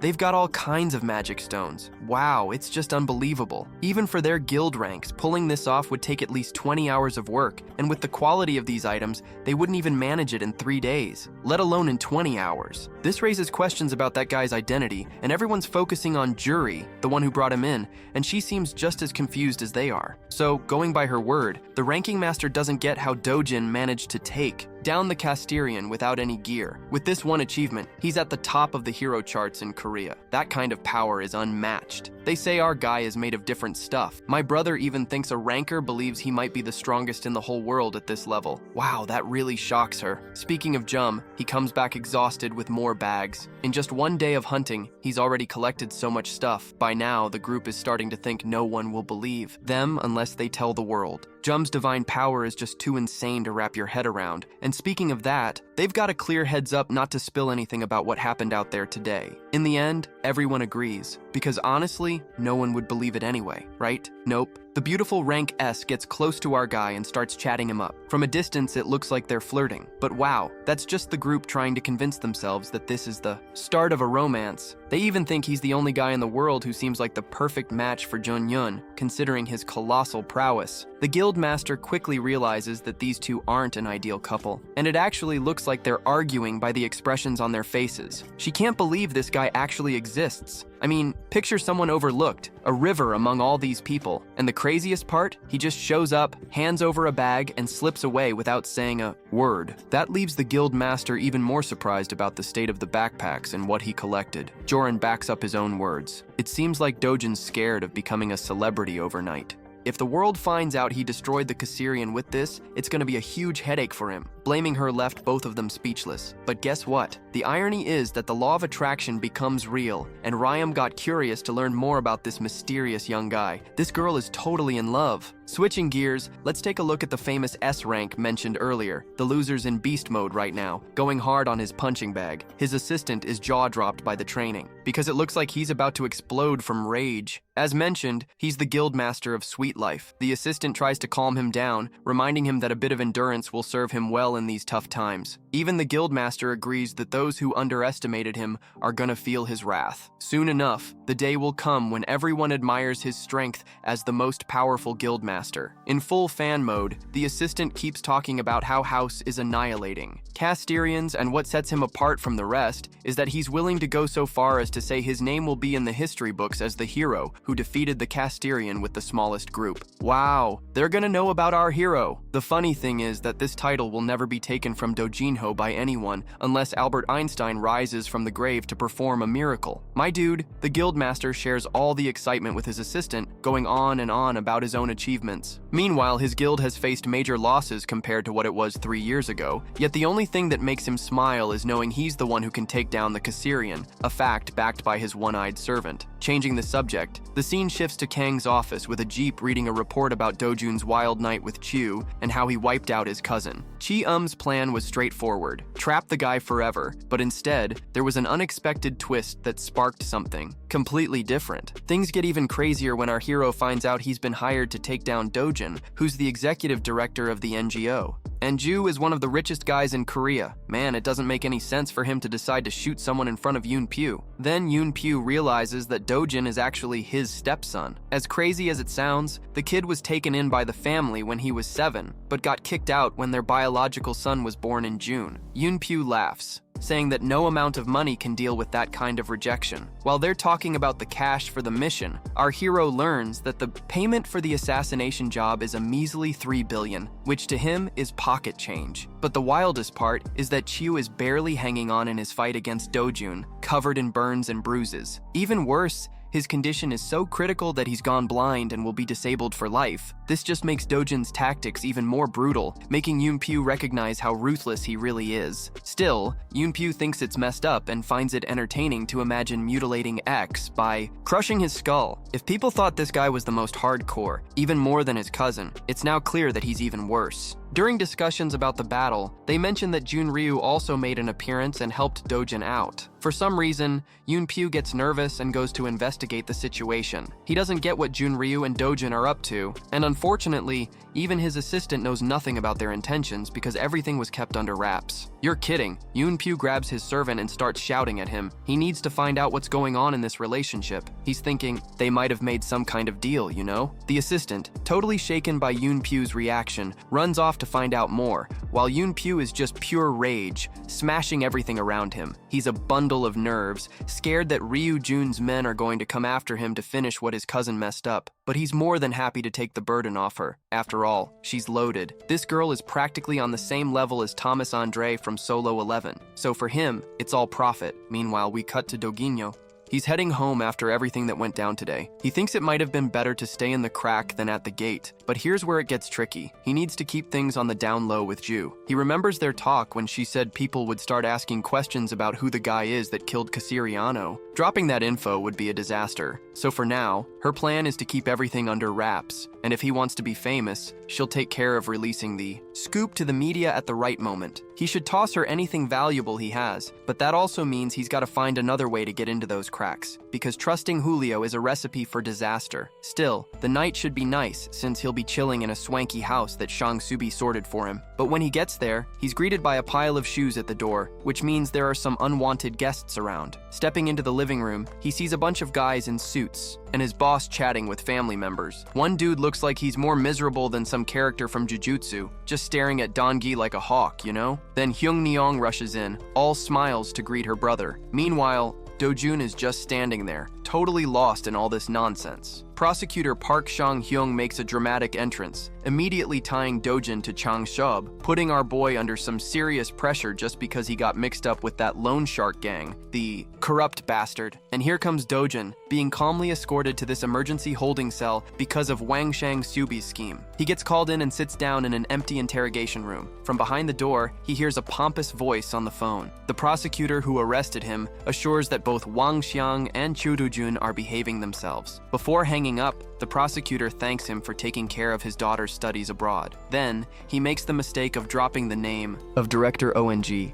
Well, in the sharp interrogation session of Dojo 1, getting a little closer to their quiet inmate, the prosecutor starts to philosophize about why he became a lawman. He talks about how he always dreamed of isolating the trash from society and protecting the good people. Slapping a big stack of paperwork down on the table, the shady prosecutor puts on a show of just how much dirt he has on Dojo 1. He claims these accusations are more than enough to lock the kid away for a decade. Plus, he's got tons of statements from Hang Seng-shub that incriminate a whole bunch of folks, but Dojo 1 doesn't even flinch, remaining calm and completely ignoring those threats. Since he didn't react to the prosecutor's expectation, the guy decides to insult inmate Rodu Oju. Then he asks, "So I take it it's bad that your Jew is behind this ridiculous scheme, huh?" The prosecutor almost freaks out but denies everything and swears he's never heard of her. But Dojo 1 figures those corrupt bastards are running the show. He fesses up to avoid the hassle, but things are just getting messier. Then, with that death glare from Dojo 1, the prosecutor boasts that in his line of work, people aren't easy to deal with. Juwon's response reveals a bit of his murderous intent, shutting the idiot up. The prosecutor, nearly shitting himself, feels that deadly look. It was a direct threat, but he doesn't want to back down and tries to smack Dojo 1 in the face. However, right before he makes the biggest mistake of his life, an intern steps in and asks the prosecutor to step out of the interrogation room for a moment. Apparently, they got news that there were some crazy discrepancies in the records of Seo Do-jun. The building's hero detector classified the young guy as an average Joe. So after checking everything again, they end up in the same spot.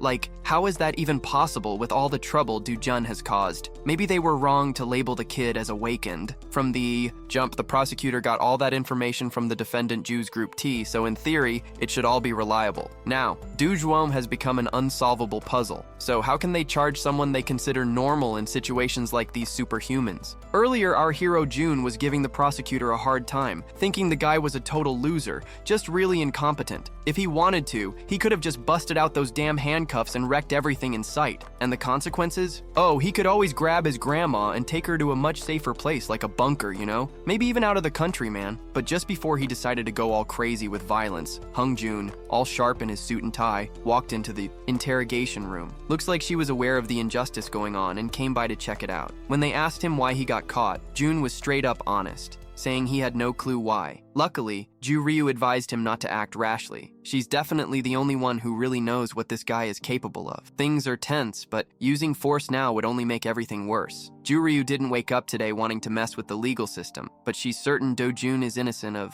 the charges against him. Seeing an innocent person suffer unfair punishment from a false accusation right in front of her, she feels obligated to fix this situation. Jo thought the Heroes Association would start a separate investigation. They would soon definitely discover Do-jun's fake hero license and properly investigate the Mapo Rift incident. Then Do-jun asks Juju how her family is, and she realizes she looks like a secretary when the kid stares at her with that intense look. Juju finally caved and said her family would be fine. As she walked out of the interrogation room, now as Do-jun's legal representative, she made it clear that this debt wouldn't be forgotten, even if she didn't show it. Jurin was loving that this guy was counting on her this time. She promised she'd handle this as quickly as possible, and believe me, she wasn't joking around. The strategy Jurin decided to follow wasn't a traditional defense to prove Do-jun's innocence. Instead, he exposed the numerous crimes and shady dealings of prosecutor Park Shi-woong, leading to that jerk's dismissal. Now that creep is out of the picture. The investigation went as smooth as silk. His dojo was finally cleared of any wrongdoing related to the suspicious activities in other recent cases. But, of course, he didn't get off completely scot-free, as expected. The investigation continued, and confirmed he had used a fake hero license, but thanks to a solid defense, he managed to walk away with just probation. On their way back home, the radio crackled with news of some unknown monster attacking everyone. The creature was described as a mantis-like beast, about 5 feet tall, with bizarre eyes and a leaping ability that could send chills down anyone's spine. In that moment, he realized the creature was a Makazian and nearly lost control of the car when he heard the name. Information about these newly discovered monsters is super classified, tightly held by the association. They only know it's a Makazian because, well, they've got a true rank S hero. I mean, monsters monsters don't just get named out of nowhere by some random nobody. After taking down the creature, it drops magical stones filled with condensed energy and unique info. If you analyze that data, you can learn a lot about the monster and even its real name. Nowadays, they use science and technology for that analysis, unlike the other side of the world, which relied on magic. In other words, our hero is pretty familiar with monsters from both worlds and knows their names and everything about them, as if they were childhood friends. He nonchalantly mentioned that Macazians can be easily controlled with the fluid from a red flower ant. That fluid is harmless to humans, but acts as a paralytic toxin for those Martians. Just spray it on the pest and they freeze right up. That's when things got serious for a moment. Every move he made just deepened the mystery. Who exactly is his dojo? No matter how much she pushed, the dojo never revealed its true identity. In reality, his mind was wandering somewhere else, plotting a plan to avoid future headaches. The only solution he could think of was, get that damn Hong out of the meeting. Speaking of which, Director Hong is on edge, nervously biting her nails, full of anxiety. She's racking her brain trying to come up with new plans against her husband's bastard son. And with someone like that in the mix, the pressure's just skyrocketing. The director's assistant hasn't been much help, poor guy. Even after exhausting all options, they can't figure out what kind of connection this S-rank hero has with that guy. If they make one wrong move and offend someone like him, not all the money in the world will save their skins. More importantly, Hong Jong-hyun was shocked by the prosecutor's report, which said he flipped. Jong-hyun registered as a regular citizen, not as a hero in the tests. So, based on everything they know, the kids somehow become visible, like he's hit something sinister. Maybe he has some ability to trick hero detectors. Who knows? Hank Helju is losing money with this crusade of hers, and all her team can offer are just guesses. Furious, she finally decided to call that damn Hank. Kang came back with an offer of 20 billion, no 30 billion Korean won,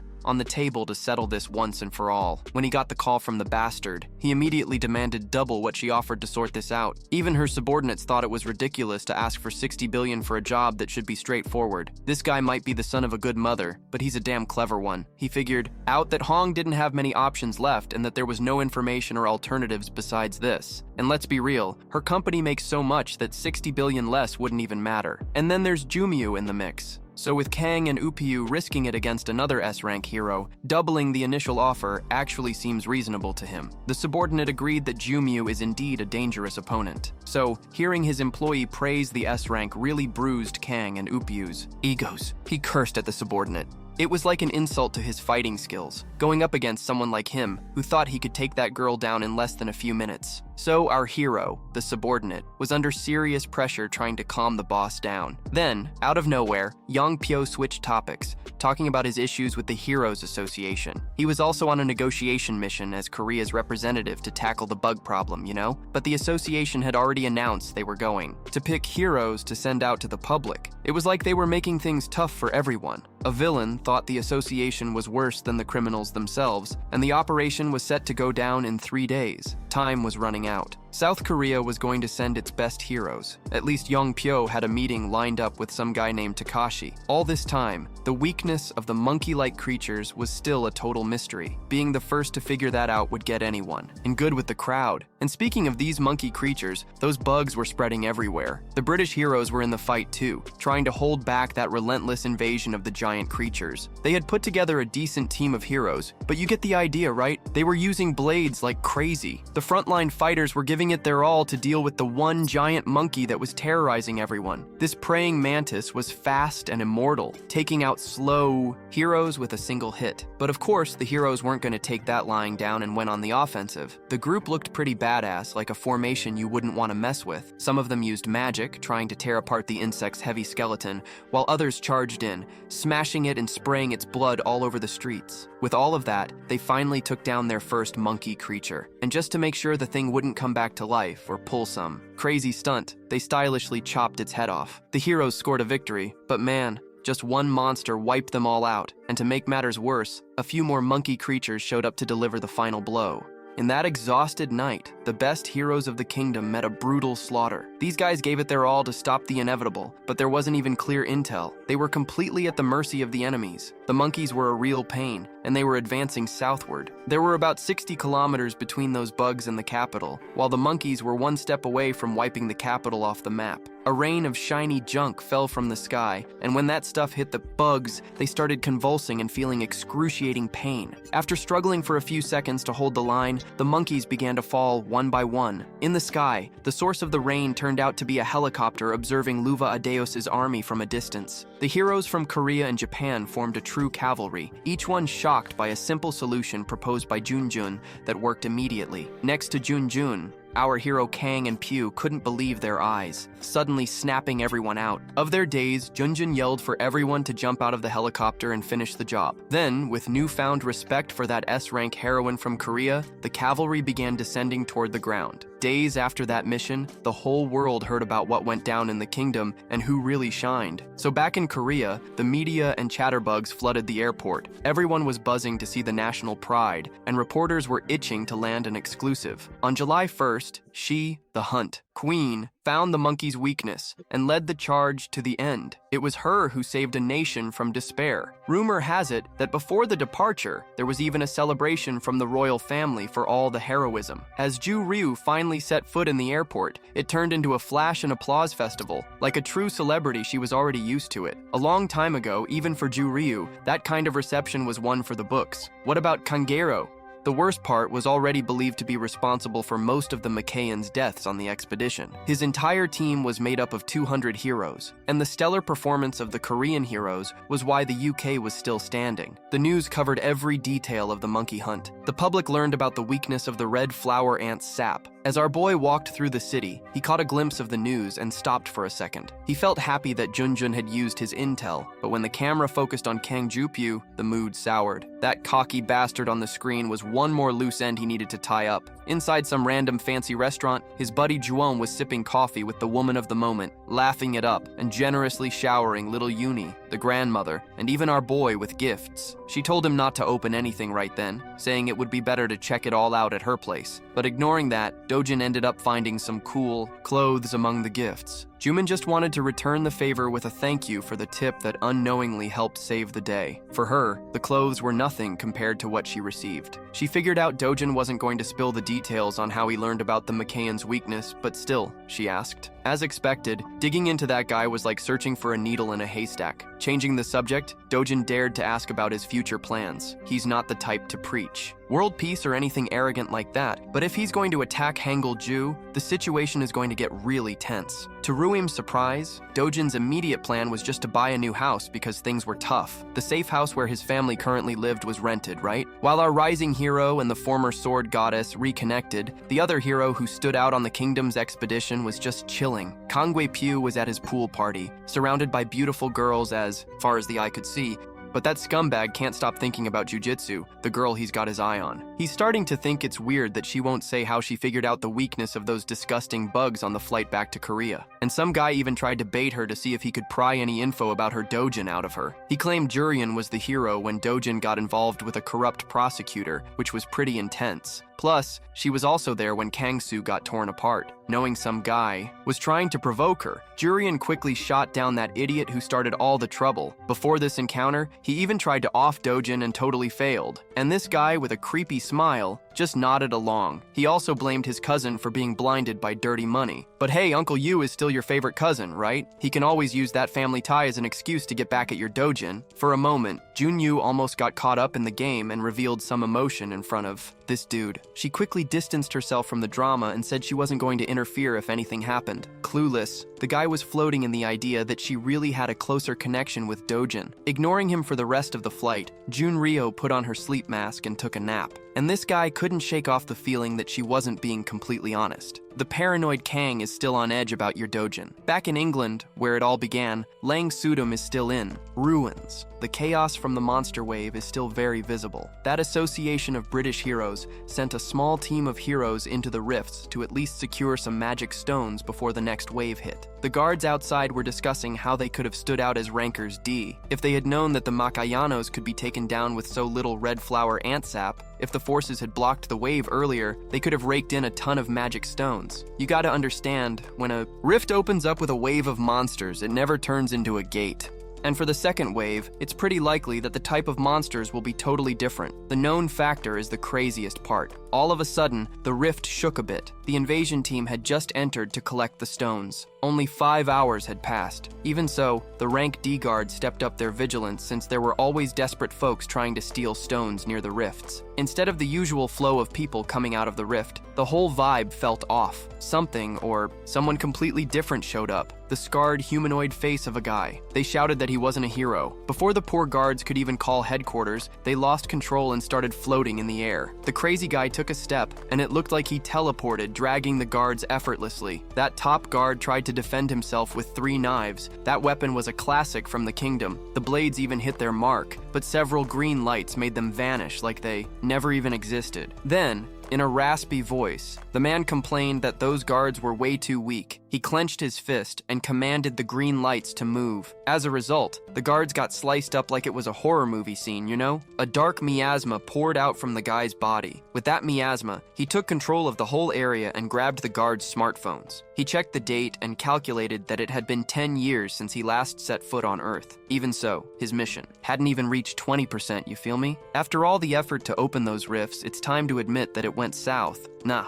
he just needs to amp up his mana concentration to get back in the game. But before that, this planet needs a serious cleanup, and it's time to wipe out the weak. Let the slaughter begin, my dude. Meanwhile, back in South Korea, in the Paju area, a young guy is on a chill agricultural expedition, totally unaware of what's going down on the other side of the world. Just carrying a backpack, he's wandering around, exploring a restricted area. Suddenly, he feels strange vibrations in the ground, like something's about to happen. Just as he expected, a battalion of monsters, nasty worms, they started showing up, hungry for meat. The creatures were covered in metal spikes and had mouths full of sharp fangs. Super gross. But today, one of them was just chilling in the middle of the party like it was any ordinary Monday. Instead of looking at those monsters, he focused on the ground and the holes made by the worms. But now, with a crooked smile, our hero was wondering how many worms would survive his attack. And then, with every ounce of concentration, he sent out a mana explosion down the hole, breaking the eerie silence of the area. After a few seconds of pure anticipation, the long-awaited explosions finally spread throughout the nearby hiding spots. Then, with a pile of debris and scorching flames, every worm underneath was writhing in desperation, desperate not to be cooked alive. 2-1 is the kind of guy who prefers to work smart instead of breaking a sweat. While he was focused on farming free stones, a highly important meeting was taking place in the city. The ISO, vice director of the Hero Association of Korea, along with his boss Nathan Rigang, were discussing the young man who had been causing trouble. And of course, they were talking about Seong Do-jun.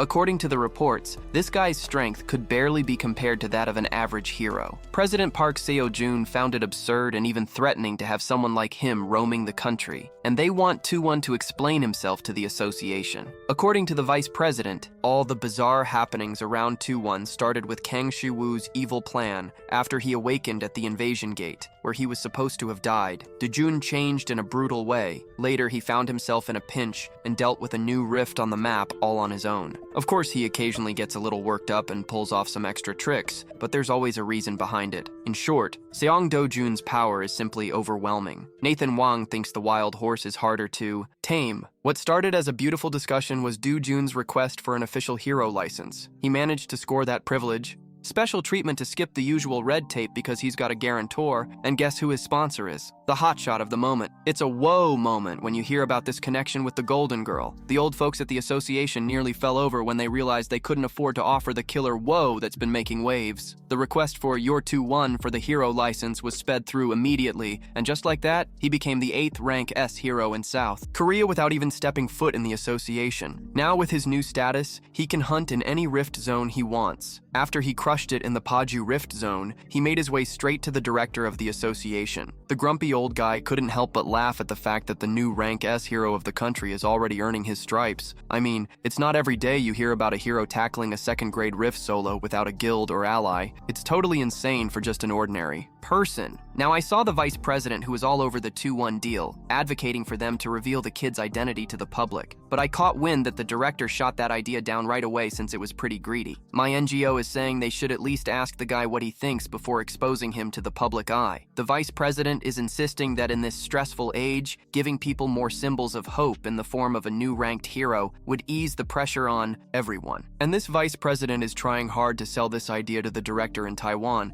but the old man prefers to play it safe and wants to meet the young hero in person before making any decisions. Speaking of him, Toyota Jun is on a rampage of mass worm killings. When he's not unleashing mana explosions, he's resorting to good old-fashioned brute strength. As he slices through a poor worm, other monsters are already swarming him. While it's a challenge for regular heroes, his moves are more predictable than school drama. With his arms powered by blazing mana, he swung a hit that burned and decapitated a dozen worms in one go. My dude, are you out of your mind? He landed back on the ground, surrounded by a pile of dead worm carcasses. It all went down around him. 2-1 positioned himself atop the pile of corpses, flexing his power like a true rank S. His hands were still burning from the side effects of the technique. He let out a sigh and waved his hand to extinguish the remaining flames. As expected, the mana consumption rate from hunting high-level worm monsters was no joke. To tackle this issue, his dojin decided it was time to find a suitable weapon. Of course, the ideal place to score some gear was the Gazan Hero Complex. 2-1 picked a low-key shop. When he walked in, a beaten-up guy was behind the counter playing on his phone to pass the time. The bell over the door jingled, but the guy didn't even bother looking up to see who entered. He just asked if the customer had a reservation. Dojin ignored the lazy question and tossed his backpack on the counter, asking him to make a weapon from the materials he brought. The guy got annoyed, saying he doesn't serve walk-ins. Dude, this guy is so lazy. No doubt Dojin had already been turned away from every shop on the street, all of which were fully booked. This was the only place that picked up his call, yet here this guy was, refusing to help. He just wanted to keep playing on his phone, totally ignoring everyone. So, with his patience running out, Dojin grabbed the guy by the collar, brushing aside the threats and curses, and asked who the owner of the shop was. The guy puffed up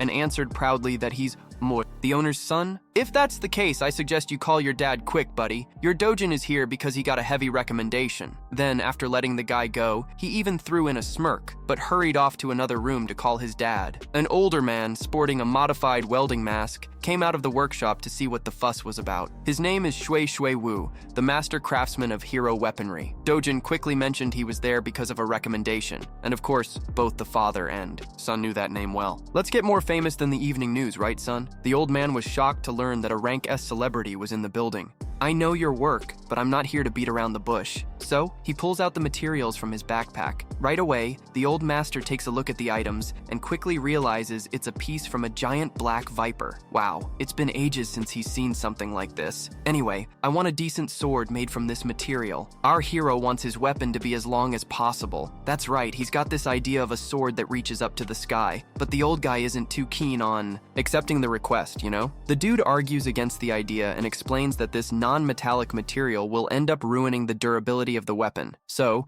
the wise blacksmith suggests that it would be more effective to make 2 medium-sized swords instead of 1 massive one. Listening to the proposal, the guy asks if the old man is admitting he's kind of mediocre in terms of skills, but he doesn't want 2 swords. No, what he really wants is to fuse them into one. What matters to him is the sword's length, if you catch my drift. Besides that ridiculous length, he wants the mana absorption rate to be max level, like totally overpowered. Meanwhile, the slacker can't keep quiet and decides to chime in because the customer's ideas are getting more and more insane. He brags about his dad, who can make weapons with at least a grade 3 mana absorption. Then he steps forward and grabs one of the swords on display in the store window. He does a critical analysis and sees that the material there is grade 5, which is no joke. And then, as if there's no tomorrow, he grabs the sharp tip of the sword with his bare hands. Without thinking twice, both father and son are left in shock, frozen, as our hero does something almost magical. His grip is so strong that the grade 5 material shatters like glass. The product that the store prided itself on producing is nothing but dust and debris, a total fiasco. The slacker thanks the stars for not crossing paths with the mysterious customer. The old guy can only watch as his creation is brutally destroyed. His dojo warns, Shui, What if he messes up the materials? Might as well quit the job now. He gets real. If I can turn a level 5 weapon into fine powder, just imagine what I could do to your face, man. After getting all the setup right in the shop today, his target is the freak of nature, a green cyclops with a single eye and super sharp senses. The cyclops starts screaming like crazy when he senses a hostile presence. While the other hunters show up with their fancy gear, our hero is just chilling in jeans and a hoodie. Since he doesn't have a proper weapon, he'll have to make do with those talented hands for now. But the cyclops isn't playing around. He doesn't let you attack him for free. He tries to stomp Dojum right off the bat, like a real jerk. When that initial attack gets all heightened, the damn one-eyed beast goes into a panic. Dojum jumps around like a madman to make up for the size difference, and his sword hand moves like lightning, slicing a juicy chunk off the Cyclops' shoulder. The pain makes the beast scream in an unbearable tone. Even I got a little scared. Desperate for revenge, he uses his monstrous strength, rips a whole tree out of the ground, and starts swinging it like a maniac, trying to hit a hooded monster. But unfortunately for the Cyclops, these wild tactics don't work on this guy, and 2 more brutal wounds appear on his shoulders. It was a bloodbath, man. Normally, that would be the end of the hunt if 2-1 was leveling up against any other monster, but Cyclopes are a special group, you know? These creatures have such powerful regenerative abilities that they could withstand fatal wounds and still laugh about it. 2-1 had already planned for that crazy ability ahead of time, right? If the enemy has insane healing, you just keep pounding them with damage without giving the Cyclops a chance to regenerate. Our hero keeps stabbing, slicing, and cutting everything in sight. To top it all off, he decapitates the giant monster and lands like a superhero. It was a clean, albeit bloody victory over the green monster. Our hero sighs. Feeling a bit tired these days, keeping a mana sword active for too long is still pretty demanding and inefficient. He grabs his bag and sorts out a jar. Then he dips that jar into one of the grotesque wounds he inflicted on the Cyclops, like he's getting some fruit juice. Man, that was exactly the goal of today's expedition, to snag some of that top-tier Cyclops blood. He returned to the hero district at sunset, and as usual, the bum was chilling at the counter. He tossed the jar of blood without saying a word, and told Daddy's boy to take it to his dad. With that, the 2 black viper fangs could be fused without any hassle. After giving this brief explanation, he refused to say anything else and left the shop. All the basic materials for the weapon plan were already gathered, but he wanted a higher mana absorption rate and needed 1 more ingredient. And guess what? There's only one place on Earth to find it. While he was mapping everything to track down that secret ingredient, his S-rank colleague was taking an important phone call, and Juju was enjoying a relaxing vacation when she answered the call and heard my Brazil mentioned. Could it be Trump? A bright sun was reflecting off the water just right, but she couldn't even enjoy it because the call was super serious. After a mission in Europe, the Korean Association decided to send its heroes to Brazil, which means the Brazilian government and association gave up on dealing with the rift zones on their own. From what Young Jinju knows, Brazilian monsters are nasty and incredibly fierce, but the drop rate for magical stones is extremely high. With big money at stake, the Cleon Guild is getting in on it too. She even insisted that Jum take the mission and go with that friend she saw recently. Jum keeps thinking it must be the 8th S-rank hero in the country, the same one she met in the dungeon. And Ju is totally on board with this love that's blossoming. She thinks it's romantic that these 2 superpowered people went after a Caesarian together, just the 2 of them. After a lot of tears and drama, Rinju finally manages to get her friend to agree to the mission in Brazil.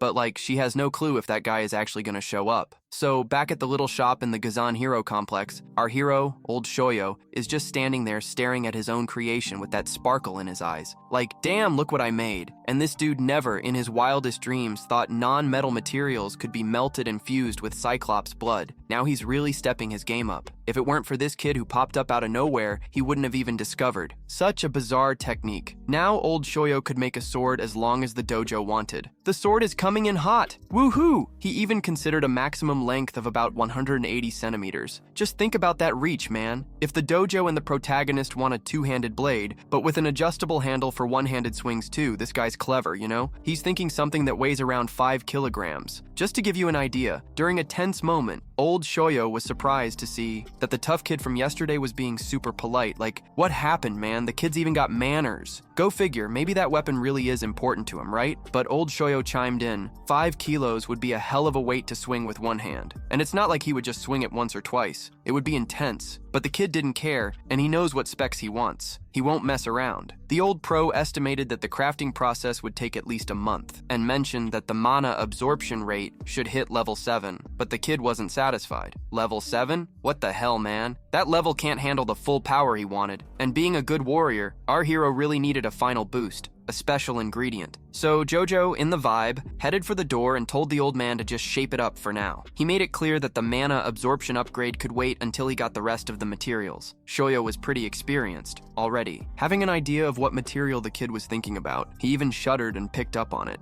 A few days later, So-doi's headed to the city to meet with a very important woman. It was an urgent mission, and Ji, the muse, delivered on her promise with a brand new car. Joan was over the moon, totally loved the gift. Eagerly, she held back a little, saying it was nothing compared to what he did for her. Just $1 billion car, bro? No way, it's secondhand, you know? When he smiled and thanked her, Jun laughed. The heroine went shy again, almost like she hit OMG mode. While he was checking out every inch of his new ride, Jun chuckled and asked what happened at that Hero Association meeting. She was curious. Dojinho, the cool guy, told her that when they met with the bigwigs, the older folks wanted to make their info public, but the catch was they wanted a crazy huge payment. He even acknowledged that the president of North Taiwan cared about the greater good, but politics is pretty boring at the end of the day. The deal ended up going nowhere. After all that, Dojinho hopped into his shiny new car. I swear, he quietly jumped into the passenger seat. As she buckled up, she started talking about the association getting ready for an operation going down in Brazil. But as soon as he heard the word Brazil, Dojinho hit the brakes on everything, disregarded everything else. He leaned in closer and asked her sincerely if she was going. Flustered, she just stuttered out a signal, totally nervous. So,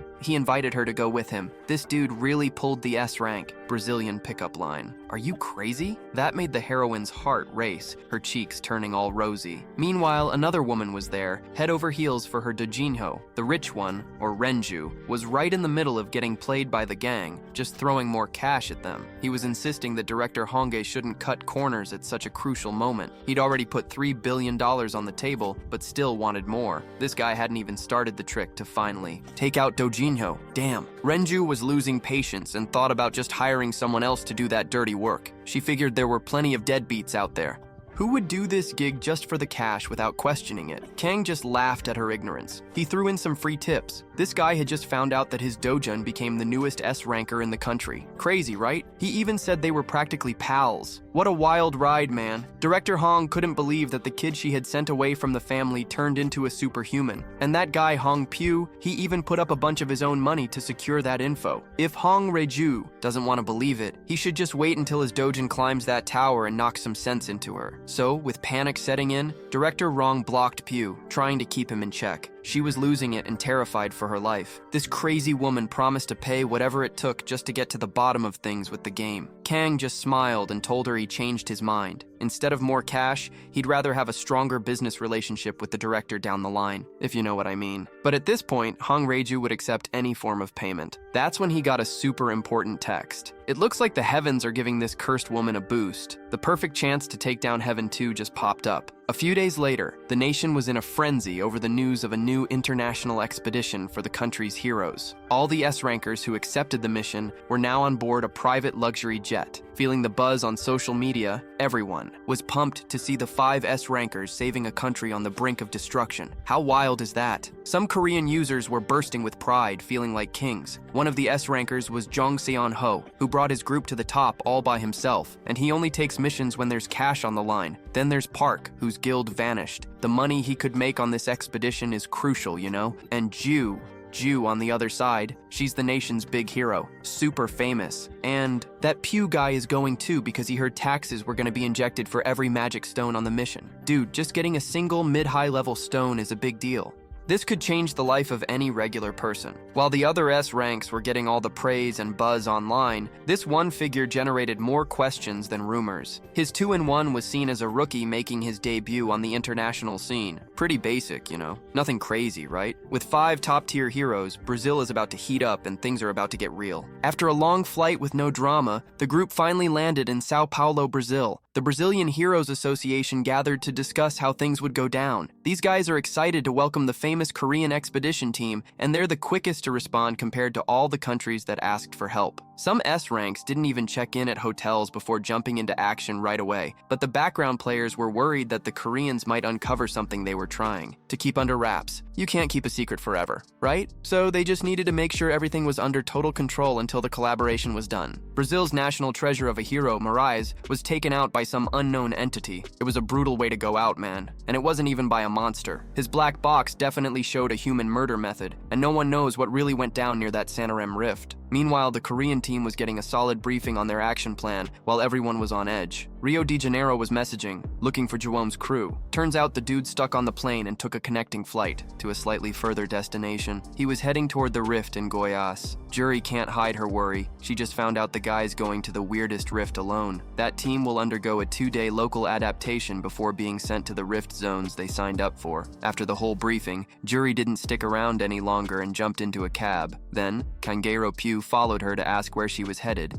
Since they weren't supposed to move yet, just to shake off the annoying guy, she said she was heading to Goiás for a bit, and one of the two found that pretty suspicious. The Brazilian Association made it very clear that the dangers there were extremely high. In the rift zone near Goiânia, it turned into a barren desert. You know, Rio de Janeiro and the Cleon Guild teamed up with their dojo to camp out for the mission he had planned, but they rushed over to this abandoned place. One of the two asked why they were in such a hurry, and then the other one said they were late. Man, it felt like they were bickering like an old married couple. Tired of the questions, Jim finally mentioned that he was going after the blue croc. Wow, that was a pretty disappointing answer. Totally let down by his nonchalance, Joru reminded him he was 3 years older and demanded more respect. While they were sorting this out, the Cleon Guild just chilled, watching. The guild leader, Riju, had never met anyone brave enough to boss Joru around. As they ventured deeper into the rift zone, some members of the Cleon Guild hesitated to move forward without a plan, but having one of the two in the team gave them confidence. You can't deny her skills, but it seemed like the rookie was in charge. While the others were skeptical about the guy leading the way, those who had been on the previous raid into the dungeon trusted the novice to lead. Confused and a little worried, DM Rio wanted to know if Dojo 1 was planning to close the rift. He refused to have such an ambitious goal. They were just after materials to make the most of that barrier. After a bit more calm walking, they finally came across the first barrier. The Cleon Guild is packed with talented hackers, so each one sent their messages skillfully. Their hierarchy was clear, with concise calls to deal with the unexpected enemies, but the blue crocs blocking their progress were way more monstrous up close than in the pictures. All they could do was defend themselves. Things were getting a lot more dangerous with the whole group standing still. Finally, Sky, one of the two, moved. He whipped out his blade and told the hackers to step aside while everyone watched him. This guy didn't miss a chance to show off. The old show already knew he was after the heart of the blue croc, so he temporarily lent Dojin an award-winning sword. He locked his eyes on the target and fired off like a bullet. In a smooth sequence, he turned that annoying blue croc into shredded meat. He was already meters away from the beasts when they went down. Those who doubted him were shocked and speechless. This kid is totally insane, man. After that first challenge, the journey to the rift zone continued without many twists and turns. The sun set, and the group set up camp, huddled around the campfire. The Cleon Guild couldn't stop talking about how Lord 2 took down a bunch of blue crocs in one hit without breaking a sweat. It's not public knowledge yet, but that's also how he defeated the dreaded Kassirian. One thing's for sure, this guy isn't your average hero. While the others were chatting, Dojin was focused on watching his weird steak cook. I swear, he leaned over and asked if he had already prepped the heart of the blue croc. The coolers he brought were packed with that stuff. You getting this? Jury still doesn't get what those hearts are for. Back to his skillet. She asked what kind of meat was sizzling away there. Dude, there's no way that was beef. She casually asked what was grilling. Could it be some blue croc meat? Like, what's on the menu today? And he even said she could try the meat if she wanted to. This dude is bold, man. Ignoring everyone's disgusted looks, Dojin took a big bite of that grotesque rejection like it was the best thing ever. He chewed and swallowed like he was at a steakhouse, scarfing down prime rib. Just look at this guy using the knife as a fork. Even Jun Ryu was taken aback, and she's seen some wild stuff. There's a stash of regular food, but the leader's munching on cursed meat. After getting over her initial disgust, Ryu got curious. She grabbed a piece for herself and stared at Dojin for a while, thinking, should I take the risk or not? Is it good? Is it not? Should I go? Should I not? Ugh, I'm scared. Inju just wanted to stop her friend from doing something she might regret, but it was too late. Jo took a small, gentle bite of the gross-looking meat, and after swallowing, she was pleasantly surprised by the completely different flavor than she expected. And so, the two from camp enjoyed the bizarre meal without saying a single word. Super curious, Ju leaned in and whispered to Ju's uncle, asking him what his secret was. How does this not-so-famous guy manage to charm someone like Miss Ju? Ju's good-looking and all, but she's inexperienced and has never had a boyfriend. She's not the type to give her heart away that easily. So what did Dojin do to make her try his meat? The mention of romance made Dojin think back to his time at the Imperial Academy. Ah, that was ages ago, before he turned 20. Speaking of romance, there was Miss Maisel Grind from the Grind family, the youngest of the Lasulian clan. A legendary Lasulian who was like a dream. And of course, there was his last adventure in that crazy world, the brave knight Veronica. He got lost in his memories again, until Inju's quiet whispers brought him back. As for his secret, he replied. John laughed. It's the moth to your flame. In his head, that sounded really romantic. Ju was shocked. She had never heard anything so cheesy in her life. What a joke. And so the night went on with a playful vibe. Even Idojim was there, grinning, and, having the time of his life like a kid. Back in Sao Paulo, Kange and Pugh were still living it up in their fancy hotel suite. He kept wondering why Junho was in such a rush when the operation date hadn't even come up yet. From his sources, she was making moves with the Sky of Junho and the Janji Junginju Guild. He turned to his assistant and asked what profitable monsters they might have in that area of Goiás. And as far as he knew, there shouldn't be any worth mentioning. Everything was pretty messed up, all involving that damn dodgem of his. There was a sinister level of unpredictability going on.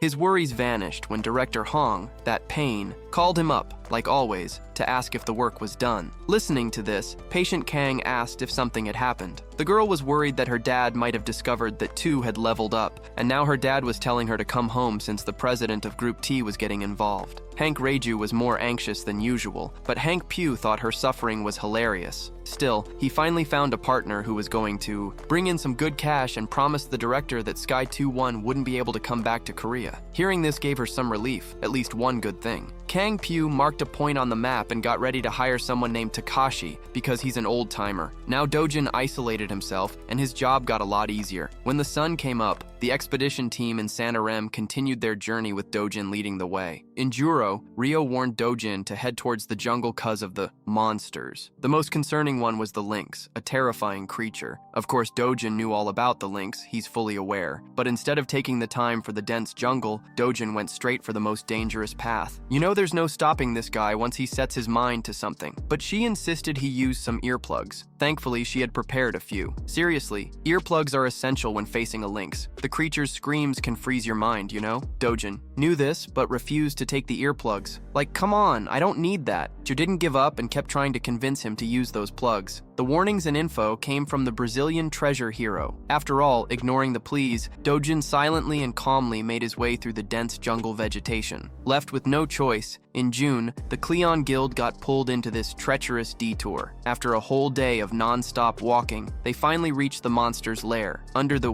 bright moon. The lynx stared at them like a predator watching its prey.